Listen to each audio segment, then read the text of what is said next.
6:04. Talk 107.3 FM, WBRP, mornings with Brian Haldane, off and running. Brian here with you. Bree Lynn producing. Starting you off at, wait, is that right? 47 degrees in downtown Baton Rouge? Hey now. I know, right? I'll take it. No, because once that oppressive heat gets here, the oppressive heat doesn't go away. I'll enjoy it while it lasts. Yeah, I will greatly appreciate every ounce of chill that we can have before it runs out. Broadcasting live from the 180 Pros studio. 180 Pros, not your IT provider, your IT partner. We've got a busy show for you this morning. Dipping into the legislative session. We're talking about the Senate race, fighting blatant Baton Rouge, internships in high school. Dr. Cade Brumley stopping by. We got a whole lot to cover, so let's get to it. Top stories and trending.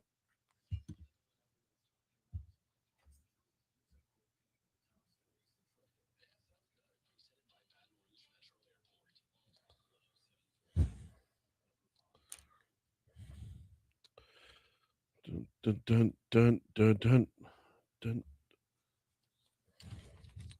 One person was injured when gunfire broke out at an Easter Sunday celebration at Gus Young Park, and now detectives with the Baton Rouge Police Department are asking the public for help with their investigation. According to police, around 5:40 p.m., officers responded to a shooting at the park along Gus Young Avenue that left a 23-year-old woman with non-life-threatening injuries. 3 different 16-year-olds have been arrested, but more suspects are being sought. Please call Crime Stoppers at 344-STOP if you've got any information. Bond was set for 57-year-old Todd Landry, the driver who injured 19 people after he drove into a crowd at the Laotian New Year's Festival in Koto on Saturday. Bond was set at $227,700. Most of that is for vehicular negligent injuring, but there are other charges as well.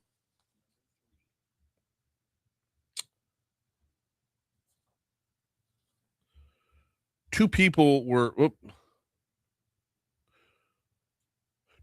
killed. One person was injured in a crash along River Road on Monday evening. First responders said a vehicle crashed into a power pole shortly before 8:45 p.m. along River Road near Gardner Lane and Laubert's Crossing.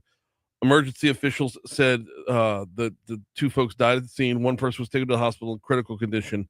The River Road had to be closed down by the casino for a while as they were tended to the accident. 31-year-old Treyondrick Williams was arrested for allegedly taking contraband into the Elaine Hunt Correctional Center on Friday, according to the Iberville Parish Sheriff's Office. Williams said he smokes weed, just forgot to clean out his car before he went to the prison. Mayor President Sid Edwards and Office of Community Development Director Kelly LeDuff on Monday announced $6 million in federal grant funding for initiatives that aim to address blight and stimulate home ownership across East Baton Rouge Parish. City leaders said the money will be used to fund a first-time home buyer program featuring lower mortgage rates and down payment assistance, find uses for vacant city-owned property, revamp local storefronts, and work with developers on large-scale projects throughout the parish. LeDuff's going to join us at 8:05 to talk about it.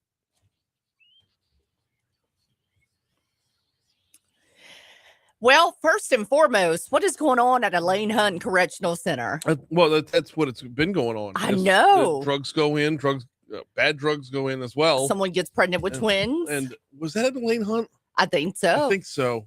I know the more than 24 deaths. Yeah. So mercy. All right. Trending. After completing a record-breaking trip around the moon, the Artemis 2 astronauts are on their way back to Earth, although their day-to-day will be filled with activities. Like what, sack races? I'm wondering, are Nutella floating around in the cabin? You saw that? Yes. Yeah. By the way, shout out for the Facebook post there. You knew what we would find on the dark side of the moon. Dark side of the moon. Everybody keeps saying the back side of the moon. I know. It's not the moon's butt. It's the dark side of the moon. I put the bad side. You put the back side of the moon, I know. I was watching. Like it's the Netherlands, not the nether regions. Right. Right. Completely different meaning right there. Oh my gosh. So I was watching ABC Nightly News with David Muir last night, and they mentioned one of the astronauts. He lost his wife in 2020 to cancer, Reed Wiseman, and they named one of the craters after her. And I got emotional. I'm sitting there.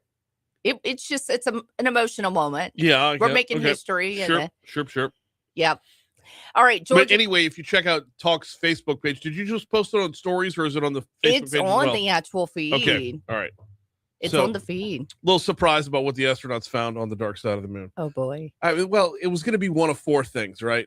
It was either going to be what it was, or they were going to find a Buc-ee's, or a Waffle House, Right. or a Dollar General.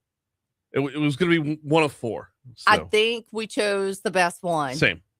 Georgia's 14th congressional district holds a special election runoff to fill the seat previously held by Republican Representative Marjorie Taylor Greene. Marjorie, all the time, who resigned in January. I have no idea what's going to happen with this seat. This is going to be a wild and woolly day, to be sure. Yeah. Mm-hmm. Interesting. All right. When did Gen Z get so superstitious about disco? Now they think that the 70s hit Ring My Bell can make you rich just by playing it on a constant loop for 3 days straight. I don't understand this craze at all. I don't either. It was, God, the Tide Pod craze, all the trends on TikTok. I don't understand half of them, but this one. Was Tide Pod ever real? Like, did anybody really eat Tide Pods? I think a couple of people. Was it, I did. But the rest of it was just, we're going to act like we're eating Tide Pods. But I want to say 1 or 2 people ate it and actually went to the hospital. Yeah. So it was this trend of listening to Ring My Bell for 3 days straight was kicked off by a TikTok creator. It frames the song as a so-called Matrix hack, claiming that looping it daily can attract cash opportunities and good fortune. I don't on repeat. I don't understand what one has to do with the other. I don't either. It's a banger. Ring My Bell is a great song, but it's kind of like when people eat black eyed peas and cabbage for New Year's. But we don't have to eat black eyed peas on a loop for 3 days. Good one, Brian. I don't know that I would have like. All right, here's the question for the chat. What's the song you could listen to on repeat for 3 days? Bruno Mars, 24 Karat. Okay. I probably have a list a mile long. Yeah. Because there's always a song going on. Def Leppard, Animal. Phil Collins, Easy Lover. Okay. Cool deal. Yeah, now that but Ring My Bell? No. I don't think I could do that one. It's 612 Talk 107.3 FM WBRP. Do it for our first break in just a quick minute. Got to remind you about Landmark Bank. LandmarkBankLA.com is the website. Let's talk about the importance of a community bank and a community banker. When you have a community bank, you have a banker. When you have a community bank, they're not kicking decisions to Midtown Manhattan to an office that just crunches numbers and doesn't care about you. That you have someone who you sit down with, you talk with, you shake hands with, you see in the grocery store line, you see a carpool, someone who could better help you get where you want to be, whether you're talking about borrowing, whether you're talking about saving, whether you're talking about opening your kid's first checking account. All of these things in the circle of life matter to you, so they matter to them. If you want to learn more, visit landmarkbankla.com, landmarkbankla.com. Got sports coming up next.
616 Talk 107.3 FM, WBRP, mornings with Brian Haldane, rolling right along. Well, we have a national champion in men's basketball. Let's take you to last night. It was Michigan, a 6-point winner over UConn in the NCAA championship to get their first title since 1989. 69-63, your final score there. Boy, I didn't see the whole game. I listened to a good chunk of it on the radio on 104.5 ESPN.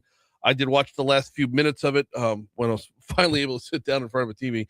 And UConn gave them all they could handle. It was, I know a 6-point win doesn't sound like it's more than a one possession game, but it was really down to the wire. Here was Michigan's coach in the aftermath. These guys obviously have a lot of individual talent, and they gave to the group, and they showed love to each other throughout, publicly, privately, and it was authentic and just a really, really special group. So Michigan's first title since 1989. That puts a button on the NCAA basketball season. So now we're completely onto baseball. LSU baseball will be back at it this evening. They've got Bethune-Cookman over in the box. You will find LSU and Bethune-Cookman. 6:30 start time, which means 6:30 first pitch, which means 6 p.m. Air time over on LSU. Over on our sister station, Eagle 98.1. The Tigers are coming in right now, riding 2 straight series victories on the weekends. And last week, their midweek game was against Southern, and they posted up a 16-6 run rule in that one. So Tigers looking like they're getting it together a little bit on the diamond. Now, as far as the other diamond is concerned, Beth Tarina and her softball Tigers are, I believe, back at it tonight as well, if I'm not mistaken. Let me get to that point in the schedule. Yeah, 6 o'clock tonight. LSU hosting Central Arkansas over at Tiger Park. 6 o'clock means 5:45 start time. Patrick Wright will be on the call for that one as Beth Tarina and her Tigers could not quite get it done. I'm sorry, they got it done at Missouri over the weekend. Could not quite pull out the sweep. They got the first 2 games and then couldn't close it out with a sweep as LSU softball middle of the pack right now, stepping out of conference this coming weekend as they're going to host Arizona for a 3-game set, which of course is a great time to remind you. Baseball will be on the road, softball will be at home this weekend, but Matherns is going to be right where it's always at. That's in the Nicholson Gateway Shopping Center directly across the street from Tiger Stadium. So tell you all football season long, all basketball season long, now all baseball and softball season long as well. Matherns is the closest full-service grocery store to both Tiger Park and Alec Box Stadium. Want to knock out a little tailgating without having to put in the effort? Hit up their catering menu. Grab yourself a chicken tender tray. Grab yourself a boudin ball tray. Fried catfish tray. They've got, I want to say it's more than 50 different catering trays, or ask them. They can make something special just for you. Download the Matherns Rewards app. Earn cash towards more groceries every time you shop. Of course, if it's something as simple as you want to stop off for a couple cold beers along the way, they've got you covered on that front. Want to just grab a sandwich, a burger, hit up the wing bar, as it were. They've got you covered. It's Matherns in the Nicholson Gateway Shopping Center, and you're earning cash towards more groceries with the app as well. Here comes the Fox Business Report.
Another great start off to your morning drive. There are no problems on the interstates to speak of right now.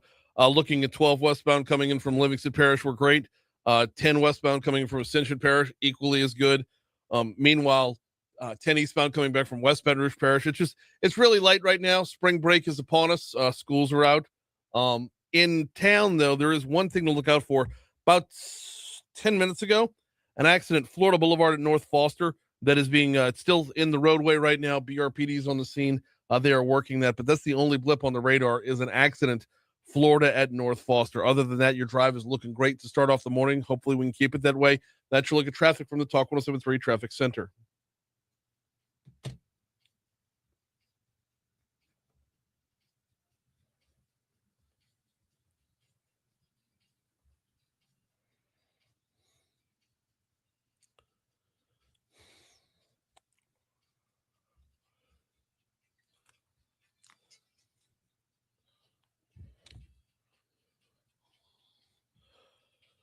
.623 Talk 107.3 FM WBRP mornings with Brian Haldane rolling right along. One Bath and Closets, onebathandclosets.com. Spell it out ONE. Onebathandclosets.com is the website. David Duvall and his team. Man, when I tell you what a difference it can make just to do a small little revamp, just one project inside the house can change the vibe of the whole house. Here's the backstory, okay? My house built in 64. All right. Christy and I decided last year it was time for an upgrade on the master bath. We called David Duvall at 400-8005, 400-8005, gave him a call, said, what can we do? He comes in, takes a look at the bathroom, gets us all the measurements. Cause I mean, you're confined to the space that's there, but man, the ideas that he came up with within that space, we went from the old school tub to the walk-in shower. We went from one vanity to two. The change in lighting is amazing. It's just the whole revamped bathroom. You got this brand new bathroom, a 2026 bathroom in a 1964 house. Just could not be happier with the results. And as I understand it, those who have gone the closet route, just as good. So give them a look. One Bath and Closets. Explore the space a little bit. Did I just do that? Did I just Bruce Dickinson from us? Explore the space. No, cowbell. So give it a look. Take a look at what you can do within your space. Onebathandclosets.com. We've got 625 at Talk 107.3 FM WBRP. Let me give you the full guest rundown for today. Jeff Crouere, host of Ringside Politics, is going to join us in our next segment. Got a lot to talk about what's going on down in New Orleans. I also want to touch on a little bit on the legislative session, if we could, because, again, they weren't in yesterday, but it really feels like a calm before the storm. Like, as far as it's been quiet thus far, but is that going to remain the way? In our next hour, Maggi Spurlock from the Greater Baton Rouge Economic Partnership, formerly known as the Chamber, going to join us. We're going to talk about high school internships. Dr. Cade Brumley, our state superintendent of education, going to join us at 7:35. Got a whole lot to cover with Dr. Brumley. In our 8 o'clock hour, Kelly LeDuff from the mayor's office is going to be in at 8:05. Got a quick 10 minutes with Kelly to talk about yesterday's announcement when it comes to fighting blight, home ownership. What's the mayor's office doing on this front? This could be a game changer. It's going to be a slow-moving game changer. It's not going to be a big headline-grabbing game changer, but this is a smart, significant move that we'll dive into at 8:05. 8:15, Tom Rawlings is going to join us. Who's Tom Rawlings, you ask? Well, I'm glad you asked, because Tom is the State Shield Policy Director. He's going to be testifying in committee over at our state capitol, talking about national security legislation on a statewide level. A couple broader trends that are out there nationwide, but in the state capitol, there's two bills making their way through. Actually, there's multiple bills, but we're going to focus on two that are aimed at addressing foreign influence and national security risks at the state level. SB 635 and SB 690. We'll get into them when Tom gets in here, but those two discuss or involve, I should say, directly foreign national interest within our nation, and what are we doing to be ready for that and protect ourselves from it. So, and then we're going to have Scott McKay from the Hayride join us, talking about the Senate race getting a little bit chippy. We'll dive in on that front as well. So that's your rundown as far as guests are concerned. Meanwhile,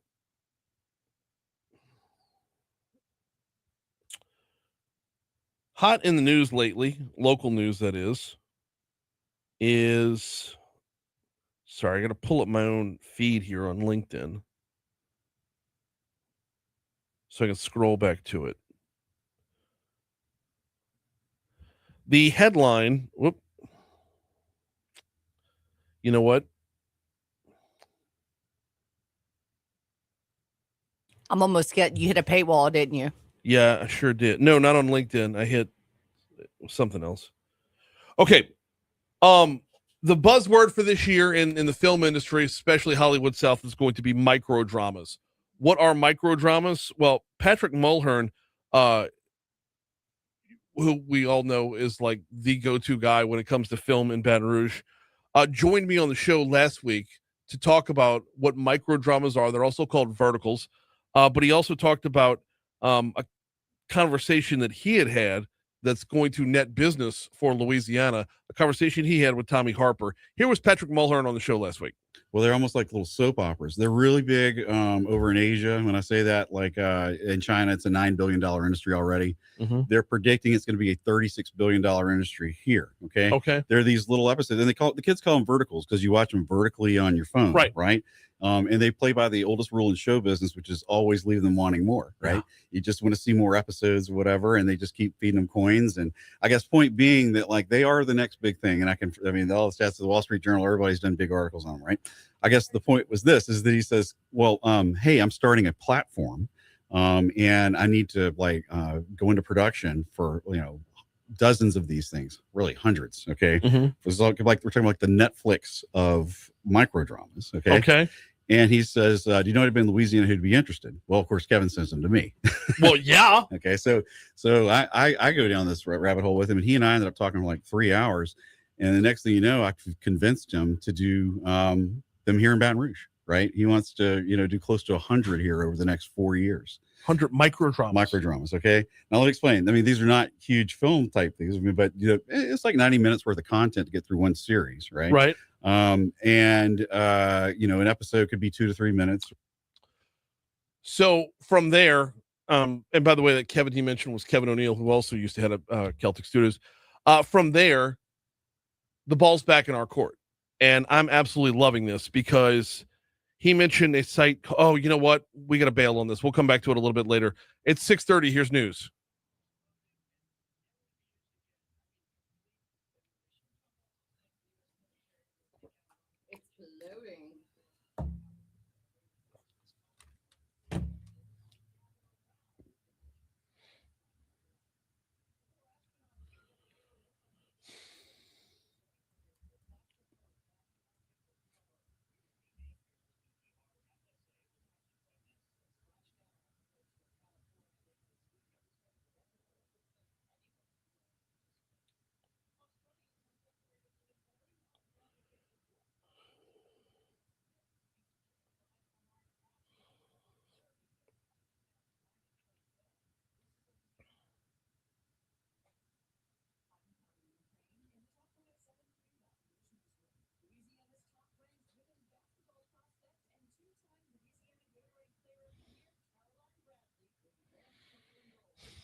Yeah, it's off the board now.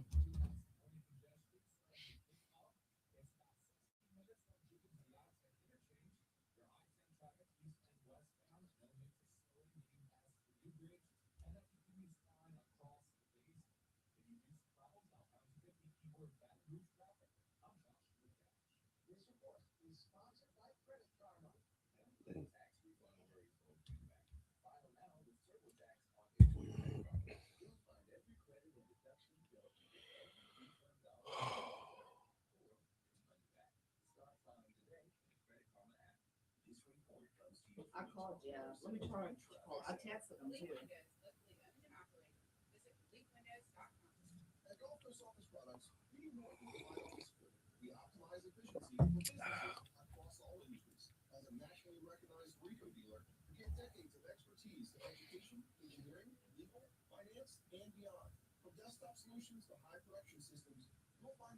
Hey Jeff, good morning. It's Bree Lynn, Talk 107.3. Hey, we're gonna come to you in 1-ish minutes, okay?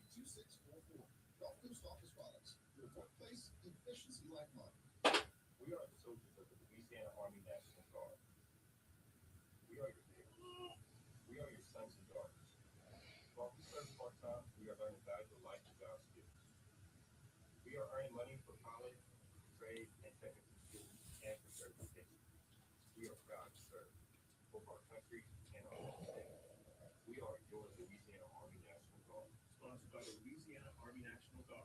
Aired by the Louisiana Association of Broadcasters at this station. Talk 107. After a chilly morning into the 40s, we're going to warm these highs up into the mid to upper 70s by the afternoon. We're also going to find Does Tiger have any remotes coming up? No, our next one is Home Outlet, and that's me on the 17th. So you're good. Like, we're going to have a hot minute. Okay. We're waiting on Rouse's to renew. But I just need one more day. Oh, yeah. They haven't figured out what's wrong with my windshield wipers. But they got all the guts back in the car, though. Mm-hmm. I had my car yesterday, and I had to bring it back. Well, I got my car back on Thursday, and I had it the whole weekend, but like couldn't drive it because the windshield wipers didn't work, and it was raining all weekend. I know. I know.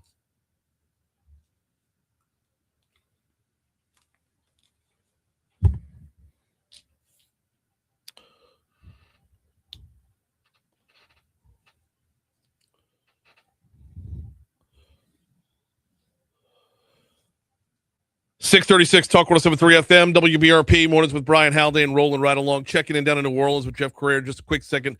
Do need to remind you about Guarantee Health Solutions. Guarantee Health Solutions, bridging the gap between healthcare and hospitality. In fact, we'll be visiting with Guarantee Health Solutions coming up this Friday. Look, they've built out a number of pillars to make sure that your medical office is running smoothly, reviewed well, and promoted well. And it all starts on the hospitality side. This is the part that I like best about Guarantee Health Solutions, is it starts with your doctor-patient relationship, or actually I should say the whole office-to-patient relationship. If you work in the healthcare sector, if you're in a medical office, urgent care, just general practitioner's office, whatever the case might be, Guarantee Health can help healthcare organizations grow by blending service standards of hospitality with the care delivery of healthcare. Learn more at guaranteehealth.com, guaranteehealth.com. Time to check in down in the Big Easy. We got Jeff Crouere on the hotline with us. How are you, man? Hey, good morning, Brian. Good morning. Glad to have you on this morning because we got so much ground to cover. Can I start with just so yesterday I was talking with Walt Leger. We have him on roughly once a month or so. And we had this whole conversation about tourism in New Orleans and Hondo Rodeo, and we'll get to Hondo Rodeo later if we have time. But at the very end of the conversation, he brings up this expansion coming to Waldenburg Park that sounds like it's going to absolutely change the riverfront. How much have you heard about this? Do you know what's coming on the Waldenburg Park side? Yeah, I mean, it's an expansion. Waldenburg Park is awesome. I mean, it brings people closer to the river, and now they're just going to expand it, which will just, I think, give people more access to the river, and it'll be incredibly popular, and it'll be another, project by the Audubon Institute. So, yeah, we're excited about it. I mean, the ribbon cutting is here. So, I mean, and we got the French Quarter Festival coming up, so it'll be, a good time to sort of celebrate this. Yeah, I mean, it's an exciting project. But so it's kind of, for those that aren't familiar, it kind of runs parallel to the French Market and then a little bit further beyond that. And it's this mix of indoor outdoor, which, for New Orleans summertime is unbelievably valuable. But it also, Jeff, and this was my biggest takeaway from it, is it expands the usable riverfront in New Orleans, or I shouldn't say usable. I mean, like, for the everyday person, not somebody, who works in docks or whatever, but the tourism end of the usable riverfront. It's pushing it closer to that new Navy Yard project over there in the Bywater. So if you could go, riverfront in the French Quarter, cool. Riverfront in the Merity, cool. Riverfront in the Bywater. Now we're really talking about covering a heck of a lot of ground that's just going to be unbelievably useful for New Orleans. Right. I mean, and it really hadn't been used before. Right. And as you say, connecting all of those areas, I mean, is going to be, a real attraction. So, yeah, I mean, I agree. I mean, I think it's an exciting project, and it's one that, I think is going to be very successful, very popular. I mean, people have always loved Waldenburg Park. I think it's been a real popular, attraction. I mean, it's, very few cities, have this to be able to offer people that come here, access to the mighty Mississippi, and the beautiful sights of the CBD and the bridge, and it's just it's a real positive. So yeah, I'm excited about it, definitely. Same. And you talk about very few cities have a Mississippi riverfront. I mean, that's really my motivation here. Selfishly, as someone in Baton Rouge, we're undergoing Plan Baton Rouge Phase 3 right now, and revamping the river is one of those top priorities, or making better use of the river, other than just, look, in New Orleans, you've got the port, you've got the riverfront, you've got a good mix already of business and pleasure. Here in Baton Rouge, we've got the port over on the west side and very minimal use on the pleasure side on the east bank of the river.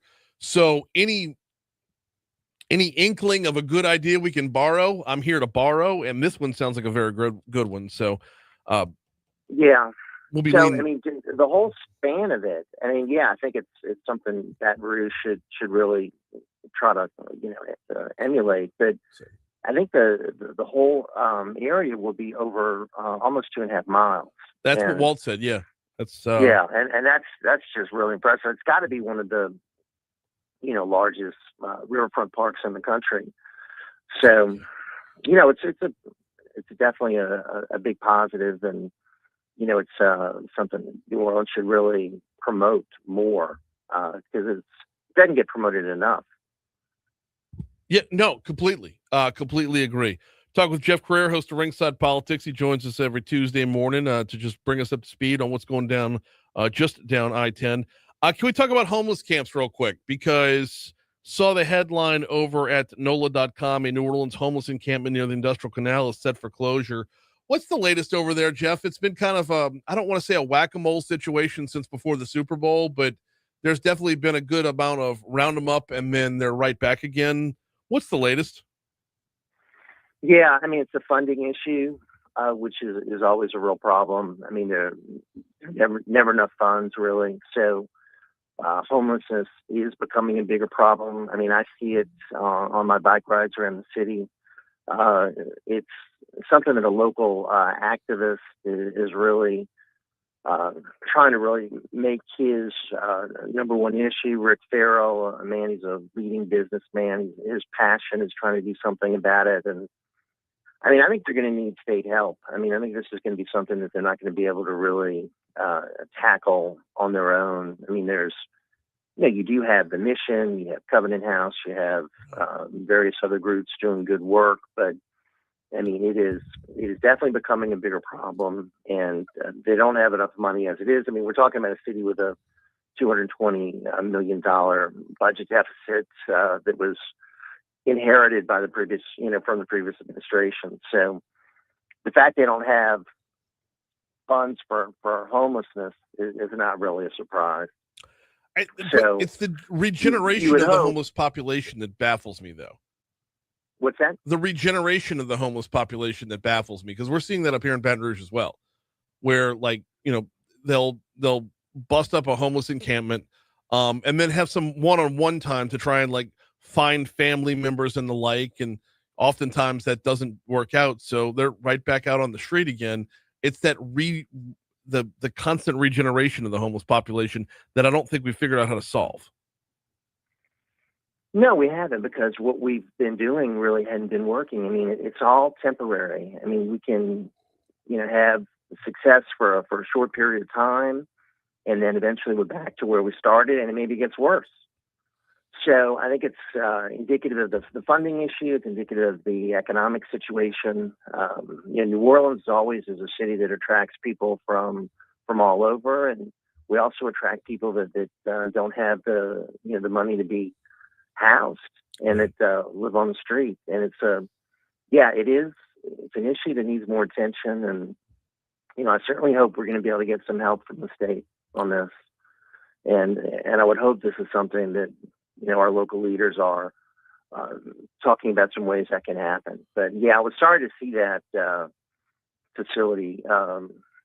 It's set for closure now, and it's just the money situation. And we're going to be hearing that a lot. Brian, going forward about all kinds of different issues. Well, and the thing of it is, Jeff, and look, I know it for a fact up here in Baton Rouge, and you see it up front as well down in New Orleans. But there's actually this is going to the term is just an oxymoron. But there's homeless infrastructure, there's built out full on encampments where it's not just like somebody posted up to sleep somewhere in a sleeping bag with their shopping cart next to them. We're talking about full on tent cities. Right. Right. I don't. Homeless infrastructure sounds It becomes sort of a permanent thing. Right, and I don't like that. That's where the problem rolls in, because oftentimes it's on private property, and even if it's not on private property, it's definitely not where it's supposed to be, because there is no place that it's quote unquote supposed to be. Well, right. So this hopefully would be a wake up call for some solutions, and maybe what we can do is look at what has worked in other cities, because this is something that's a nationwide issue, and there have been some cities that I think have done a better job than others. Yeah, and hopefully we can get some ideas on how best to address this. I know that there are some organizations that do good work, and I've told you before about this Grace of the Green Light group that is celebrating their anniversary, and they've been here relatively short period of time compared to some of the others, but they have had success finding family members of the homeless in cities all over the country, or friends, finding people that will agree to help these folks get established in their home cities, providing them transportation to get back to their loved ones. And I mean, their success rate is something like 90%. So they have really found a formula that works, but they can't solve it all themselves. Well, no, and it's how do you amplify that? How do you catch that lightning in a bottle and bring it to scale? I mean, will it work when it scales up? That's the question, right? Can they do this wholesale instead of retail? Right. So, and it probably helps that this is not a government entity, that this is a relatively lean nonprofit organization that is efficient. And they've been able to, and they've got so many volunteers that work with them, and people that are committed to it. So Yeah, that's a good question. How to expand that, ramp it up, and find other groups that can work on other good ideas. But obviously, we need help with it. Yeah. Got just a minute left with Jeff Crouere, host of Ringside Politics. I got to ask you, Hondo Rodeo coming to the Superdome this coming weekend. It's a rodeo. It's a music festival. It's all combined into one inside the Caesars Superdome. Look, we're hearing a lot of hype up here in Baton Rouge about it. Is this thing going to take over the city? I mean, we're looking at the next big thing for New Orleans to host. I think this is like the next Taylor Swift extravaganza, where people were talking about Taylor Swift for days. Yeah, this is coming up. It's going to be, a lot of people are talking about it. So, yeah, there's a lot of excitement about it. It's going to be in the Dome. This is new, obviously, for New Orleans. But I think it's going to be a big success. And, yeah, there's a lot of excitement building about it. And, hopefully this will be like a new tradition. Well, yeah. But, I mean, if you got Essence Fest, Jazz Fest, French Quarter Fest, why not mix Hondo Rodeo in there as well? It just, right. I don't know. I'm following the hype, and I'm absolutely loving it. In the meanwhile, you got a show to get to, brother. Appreciate the time, as always. He's Jeff Crouere, host of Ringside Politics. We'll talk to you next week. All right, Brian. Take care. You too. We're coming up on 6:49 at Talk 107.3 FM WBRP. Need to remind you about Neurojust. Neurojust.com is the website if you want to check them out. If you or someone you know is battling with anxiety or depression and has not really taken to the path that you're on when it comes to treatment, meaning the sit down, talk it out therapy isn't really taking, or you don't like the way you feel on the prescription meds. Are you seeing diminishing returns? You're not seeing results. You just don't like the side effects. These are all very real things. Now, if you're on the right path, stay on the right path by all means. But if you're not, you want to find something else, check out neurojust.com. They specialize in TMS therapy, stands for transcranial magnetic stimulation. It targets the parts of the brain that affect mood. Learn more about this at neurojust.com. Oh, by the way, insurance will pick up the tab, neurojust.com.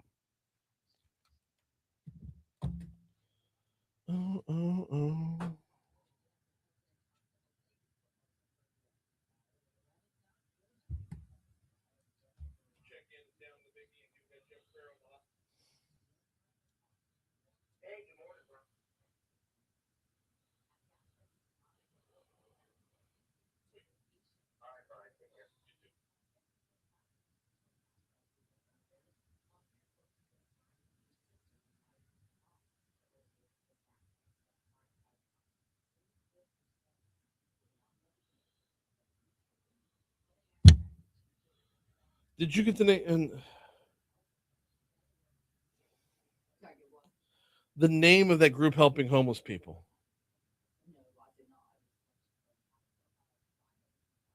Let me see something. Let me transcribe. I'm transcribing him right now. Let me see what I can pull out of it.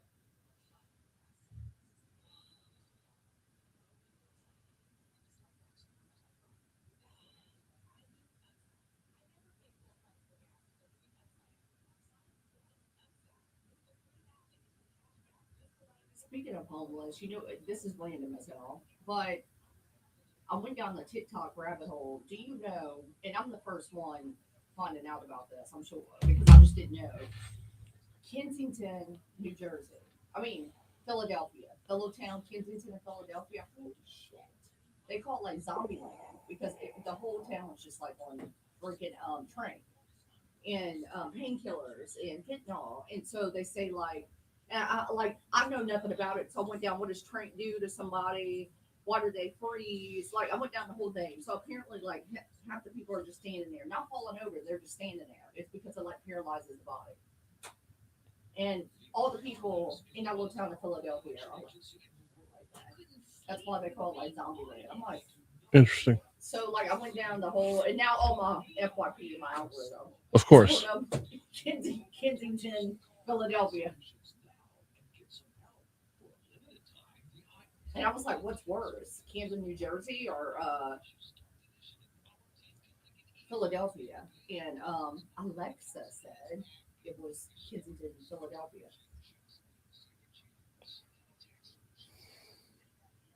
All right, let me see if I can find out this thing.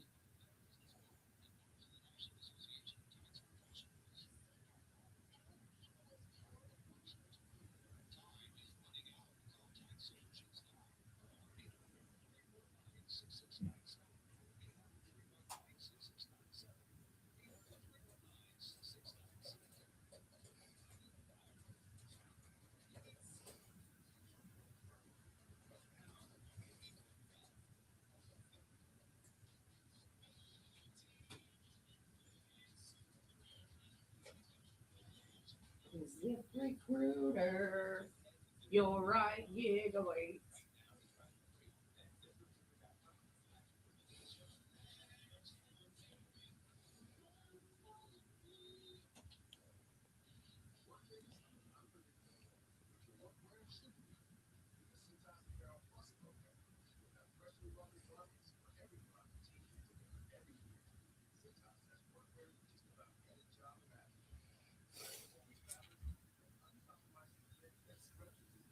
Grace at the green light.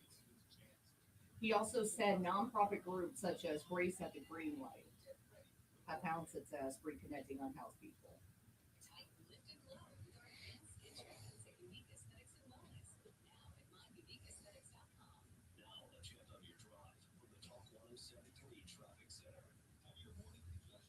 Thank you. No problem.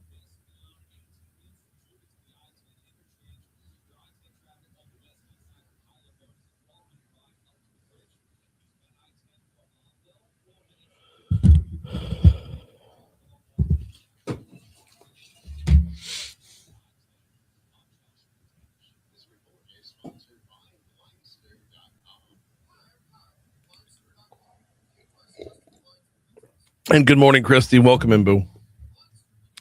I assume she's watching. Is she off this week? Did she take some time off? They're required to get a certain number of hours in, and she brought me into work this morning. Right? But not Yeah, but not the full time. No, that's good. but she brought me to work this morning. She just went on to work for herself. So I'm Yeah. waiting. Like, well, I'll go back to bed. right.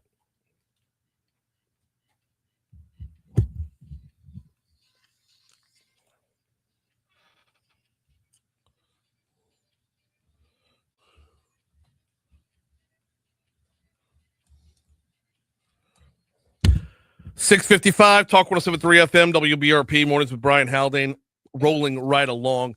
Thanks again to Jeff Crouere for hopping on board right there. Really good stuff, specifically on riverfront development and battling the homeless camps.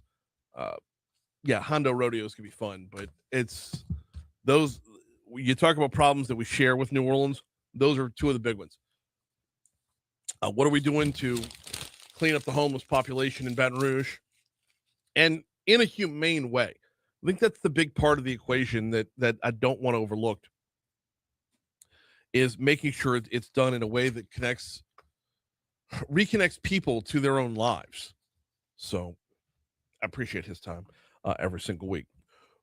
We're going to, we talked a little bit of tourism with Jeff there, talking about Hondo Rodeo and the potential with Waldenburg Park as well. We'll get back into tourism in just a quick second, because Lieutenant Governor Billy Nungesser was the guest of the press club yesterday, Baton Rouge Press Club. Before we get into that, though, let me remind you about the folks over at Industry Makes. Look, Louisiana's manufacturing sector and the businesses that support it can't just stand on the sideline and let other people tell their story, because far too often you see money get funneled into Louisiana for the sole purpose of protesting jobs, protesting manufacturing, protesting growth, protesting industry. Well, who is standing back up to say, no, these are jobs right here, jobs that are done in a way that's cleaner than anywhere else in the world. Industry Makes is that rebuttal. It's that return serve. If you'd like to learn more, visit industrymakes.org, industrymakes.org. Like I said, Lieutenant Governor Billy Nungesser, looking forward to, and you're going to hear more about this in our news from Louisiana Radio Network, because that's where I borrowed the sound bites from. Lieutenant Governor's looking forward to 2026 being a big year for tourism in the state. He says Louisiana has several events planned to celebrate America's 250th birthday. Cut 13. We're going to have the big ships sail 250 in New Orleans in May and June, and the Louisiana Purchase original documents will be here in Baton Rouge to view at the old state capitol. Really looking forward to that. That's going to be so cool. The original documents from the Louisiana Purchase can be right here over at the old state capitol. It's never a bad time to go to the old state capitol, is there? I mean, just rolling up on the old castle. I got to go by for Youth Ledge a couple weeks ago, which was inspiring in of itself to see middle school kids who want to be civically active. That was kind of cool. But to do it in that building where there's so much state history and so much just beauty within the history. I took my young kiddos 8, 7 years old, they loved it Yeah. to walk around and look at all the little plats and read about the history. It's Yeah. really a unique place. It is. Back to Nungesser, he says the state has pushed sports tourism very hard. One thing he's working hard to attract in many cities throughout the states is upcoming Olympic trials. The great thing about Olympic trials and these tournaments, they last 7 to 10 days. So it books a lot of hotels and a lot of people spending money here in the state, and it's good all over Louisiana. So we've had Olympic trials in the state before. We had volleyball up at Shreveport. There was table tennis in Monroe. Nungesser says through public-private partnerships, he's been able to keep all state parks open, even as some were on the verge of closing before he took office. He's looking to the public-private partnership to continue to attract visitors from all over the country. We're looking for any investors that want to build more cabins. We're looking to build a resort conference center on some land next to Fontainebleau, possibly one at Toledo Bend and one in North Louisiana. So I got to take advantage of one of these parks last year. We went to Boca Chica on Brian's Big Adventure when the folks over at Miller's RV hooked us up with an RV, took the tribe out for 4 days was probably enough in an RV for the 5 of us in the Haldane clan. But it was Boca Chica is fantastic, and it's just one example of the many state parks we have in the state. So yeah, that's definitely one. We got bit by the bug there. Probably gonna be visiting more. All right, news is coming up. Hour 2 is next.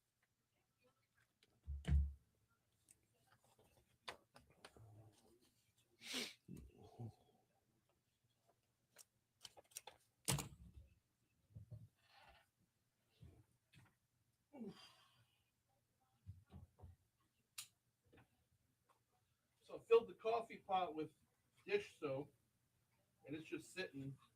And I went using the other coffee pot this morning. So if it tastes a little different, that's why. Okay. I think it's a lot less tannic this morning. I almost wonder if we're supposed to deep clean that crap, like the whole unit. Nobody else does.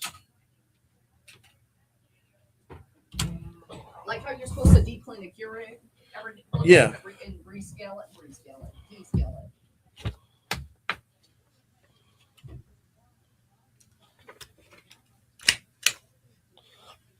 I think Debbie's being sarcastic, but What? I mean, since you brought up paid protesters, do you know if they're getting 1099s for taxes? I mean, I know she's being sarcastic, but I don't think she's being sarcastic. Oh, okay.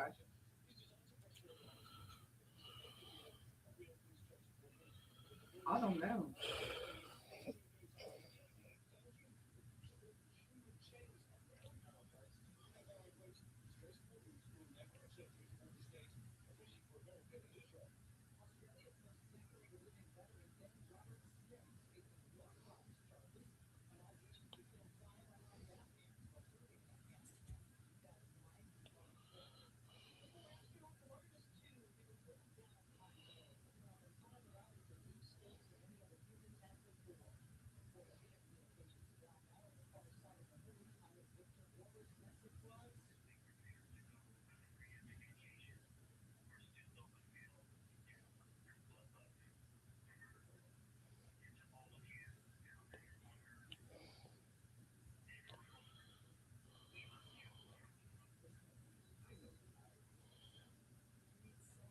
Damn, they cut her off.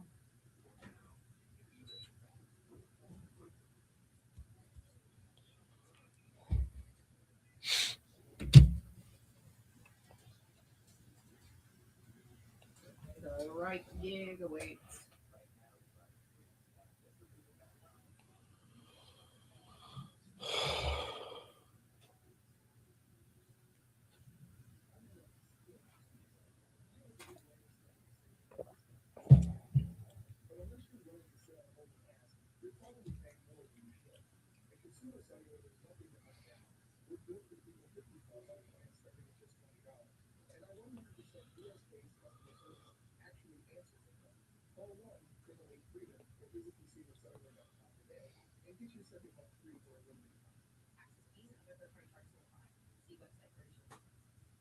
Now a check on your drive.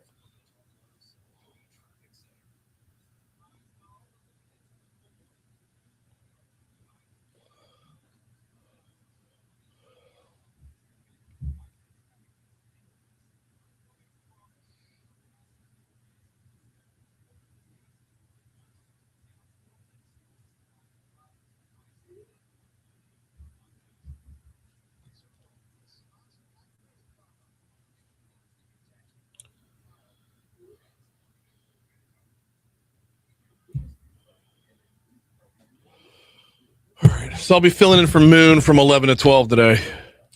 How fun. I know. That's always what I want is more work. You filled in for him last week too, right? Because he was like, I'm out of here. It was 11. Yeah, he ran a best of for his third hour. Okay.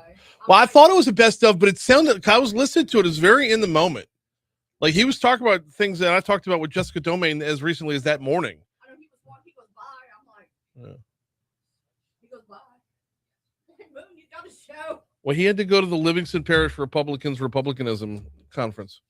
Oh boy. Yeah. It was I can out MAGA you race. Man, there ain't nothing in this day that's worth a damn. Like nothing. The World Health Organization was established. I mean, who cares? Okay. I guess that's a good thing because you put us at the charter segment again. Yeah.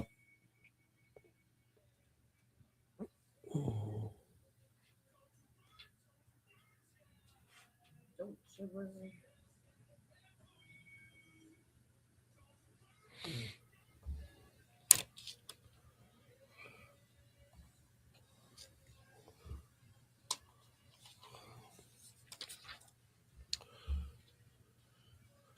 7:05 Talk 107.3 FM WBRP mornings with Brian Haldane rolling right along. Brian here with you, Breland producing. We're starting off your 7 o'clock hour at 44 degrees in downtown Baton Rouge. Gotta love it. Gotta love it. I mean, I liked the heat uh-huh. because it wasn't overly humid, but I can really enjoy this last cool front. And from what I'm hearing in the evenings, I was watching the weather last night. We have this extra dry going on this week. So the evenings are going to be perfect. Well, picture perfect. So you talk about that extra dry. By the way, broadcasting live from the 180 Pro studio is it time for your IT to do a 180. Visit 180pros.com. You talk about that extra dry and that lack of humidity. I'm scrolling ahead looking to this evening. It's going to be mid 70s, like 74, 75 degrees for first pitch out at both Alec Box Stadium and Tiger Park for baseball and softball, both at home tonight. With maybe a couple clouds in the sky. And like, for example, 6 p.m. tonight, we're looking at 75 degrees, 8-mile-an-hour breeze. Ooh. No chance of rain. Humidity is non-existent. 34%. There you go. So, which for Louisiana, that is the desert. I'm gonna tell you, the ladies might need a cardigan tonight. I know I would. That is going to be wonderful baseball weather. Yes. This late in the season. That's awesome. So, we get a busy hour for you this hour. Maggi Spurlock from the Greater Baton Rouge Economic Partnership going to join us in our next segment. Dr. Cade Brumley. After that, we're actually doing a lot of education in this segment. Right now, though, top stories and trending.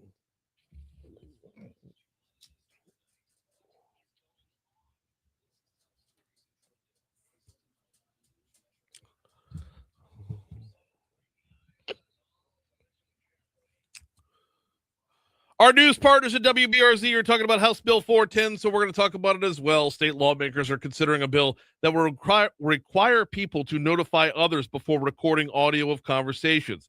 It is House Bill 410. It would mandate what is known as two-party consent. If passed, anyone electronically recording someone else would have to notify the other person before starting the recording. I bring this up because this is going to be a topic for Legally Served tomorrow when attorney Franz Borchart's in with us. On Channel 2 last night, Franz was talking about it. Yeah, I know. That's why. One person was injured when gunfire broke out at an Easter Sunday celebration at Gus Young Park, and it was a lot of gunfire. Now, detectives with the Baton Rouge Police Department are asking the public for help with their investigation. According to BRPD, around 5:40 p.m., officers responded to a shooting at the park along Gus Young Avenue, left a 23-year-old woman with non-life-threatening injuries. They've arrested 3 16-year-olds, are looking for more suspects. You know the phone number for Crime Stoppers, 344-STOP. Bond was set for the 57-year-old Todd Landry. He's the driver who injured 19 people as he drove into a crowd at the Laotian New Year's Festival in Koto on Saturday. His bond was set at $227,700. Now, most of that is for vehicular negligent injuring, but there's some other charges there as well. 31-year-old Treyondrick Williams, yeah, I got that right, was arrested for allegedly taking contraband into the Elaine Hunt Correctional Center on Friday. This, according to the Iberville Parish Sheriff's Office. Williams said he smokes weed, just forgot to clean out his car before he went to the prison. Mayor President Sid Edwards and the Office of Community Development Director Kelly LeDuff yesterday announced $6 million in federal grant funding for initiatives that aim to address blight and stimulate home ownership across East Baton Rouge Parish. LeDuff is going to be in with us at 8:05 to talk about it.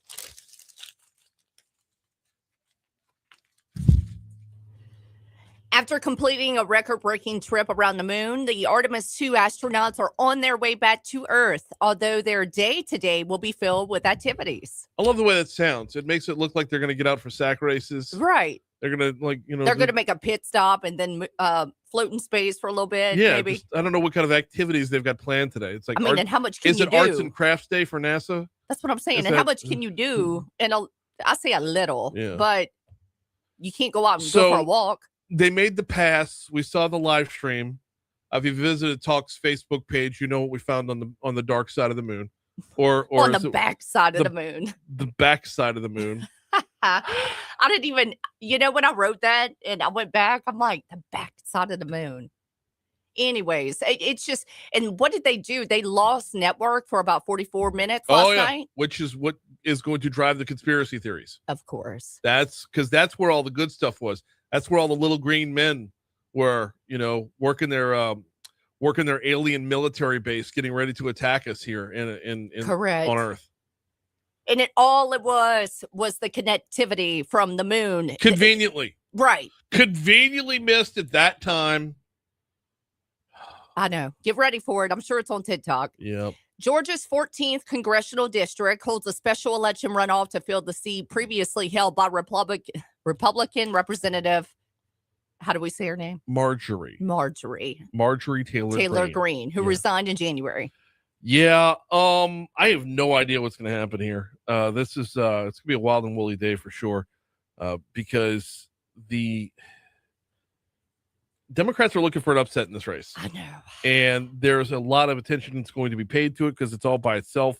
But I mean, it's going to be interesting. I'd stay tuned to ABC for the latest. It'll be interesting. This is why I stay local, because this is not my neck of the woods. I don't know anything about the 14th in Georgia. I know about the 6 districts in Louisiana. By the way, it's North Georgia, if you were curious. Okay. So I know geographically where it is. It's north of Atlanta. It runs all the way up to the I believe the Tennessee line. It's on that side where it's like once you cross from, where Chattanooga, Tennessee's at. Yes. Go down into Georgia from there. Like about Dalton, Georgia is kind of the heart of the district, I guess, if you can call it that.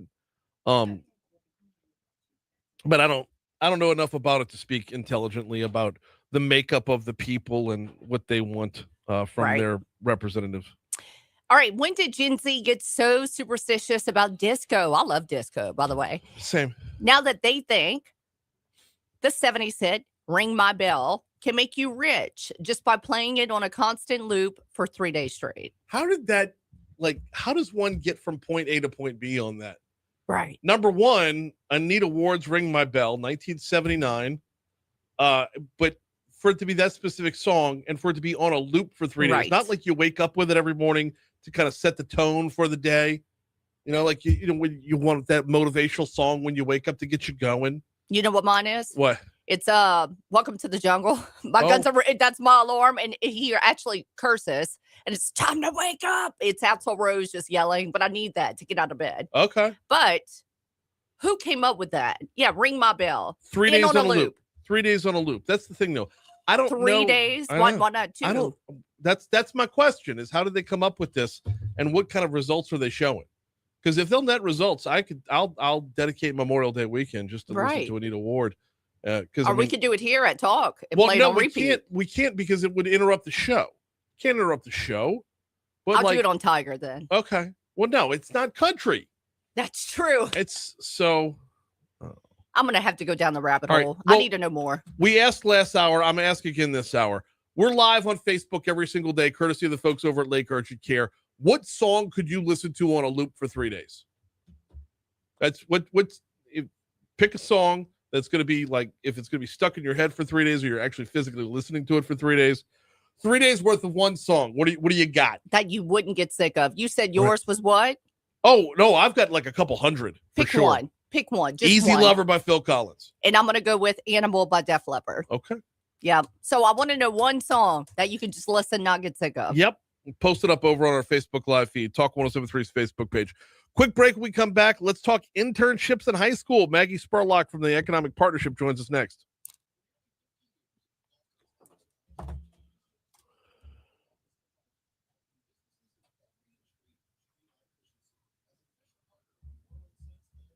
Hey! I got my notification that you were coming, so I knew this time. This time we're going to try to do it by 8 o'clock if we can, just to check it. Sounds I think good. we're good, though. Well, Cade won't be here. Cade won't be here till 8:45. You saw that text, right? We will test it. Y'all can test it at 8 o'clock. If we So- got time.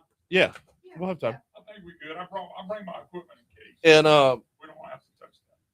I've got Oh, like Two where you had to guests. go live, yeah. 2 guests so far. I don't know if I'm going to go 2 more guests or 1 more We guest got or no 4 more segments. guests. The bottom one's going to be real short, like 6 minutes. That's what I figured. Like, yeah, You got a long one, a short one, and 2 about 10, 11 minutes. yeah. So, who do I have coming on? I got. You know, I talked to Jessica, don't I? Yeah. We visited. Well, she was here last week. Oh, did you run a best of last Wednesday when you had to jet out to Denham? Yeah. Because I was listening to it. It sounded very in the moment. No, it is in the moment. They do a good job of recording. You don't know unless you heard it. I was going to do it again, and when you come, I said, God, I asked Brian to do this. So Yeah. it's better for me to be live, even if I switch the guest host. But it wasn't like you pulled audio from other shows, from older shows. I did. It was from the day before, 2 days before. Okay. What we're trying to do is do it current. I try not to ever do that. Here's the problem. I run into deals like today and last week. Everything's early. Yeah. I've been invited to MC a debate in the 5th Congressional, 6th Congressional, 5th Congressional. I was going to say, not the 6th. That's Cleo. And I think I'm going to do it. When is it? 23rd. Ascension Parish. Okay. I'm looking to put together one on air. No, you need to. That would be good. You got enough mics to do them on? To do the top 3. Oh, I can make more mics happen. But the only one you have there would be Mitzi if you got it. Yeah. But if you do the 3 that are up at the top, you wouldn't need the 3. You'd be good. Yeah. Oh. All right, gang. All right, man.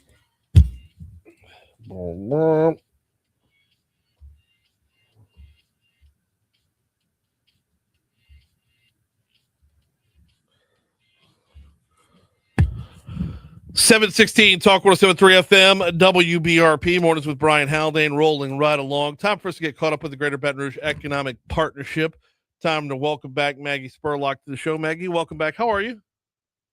I'm good. How are you? It sounds like y'all are having a good time talking about music before I got on, which I love. Okay, so if you've got one song that you had to listen to for 3 straight days, no turning it off, it's on a loop no matter what.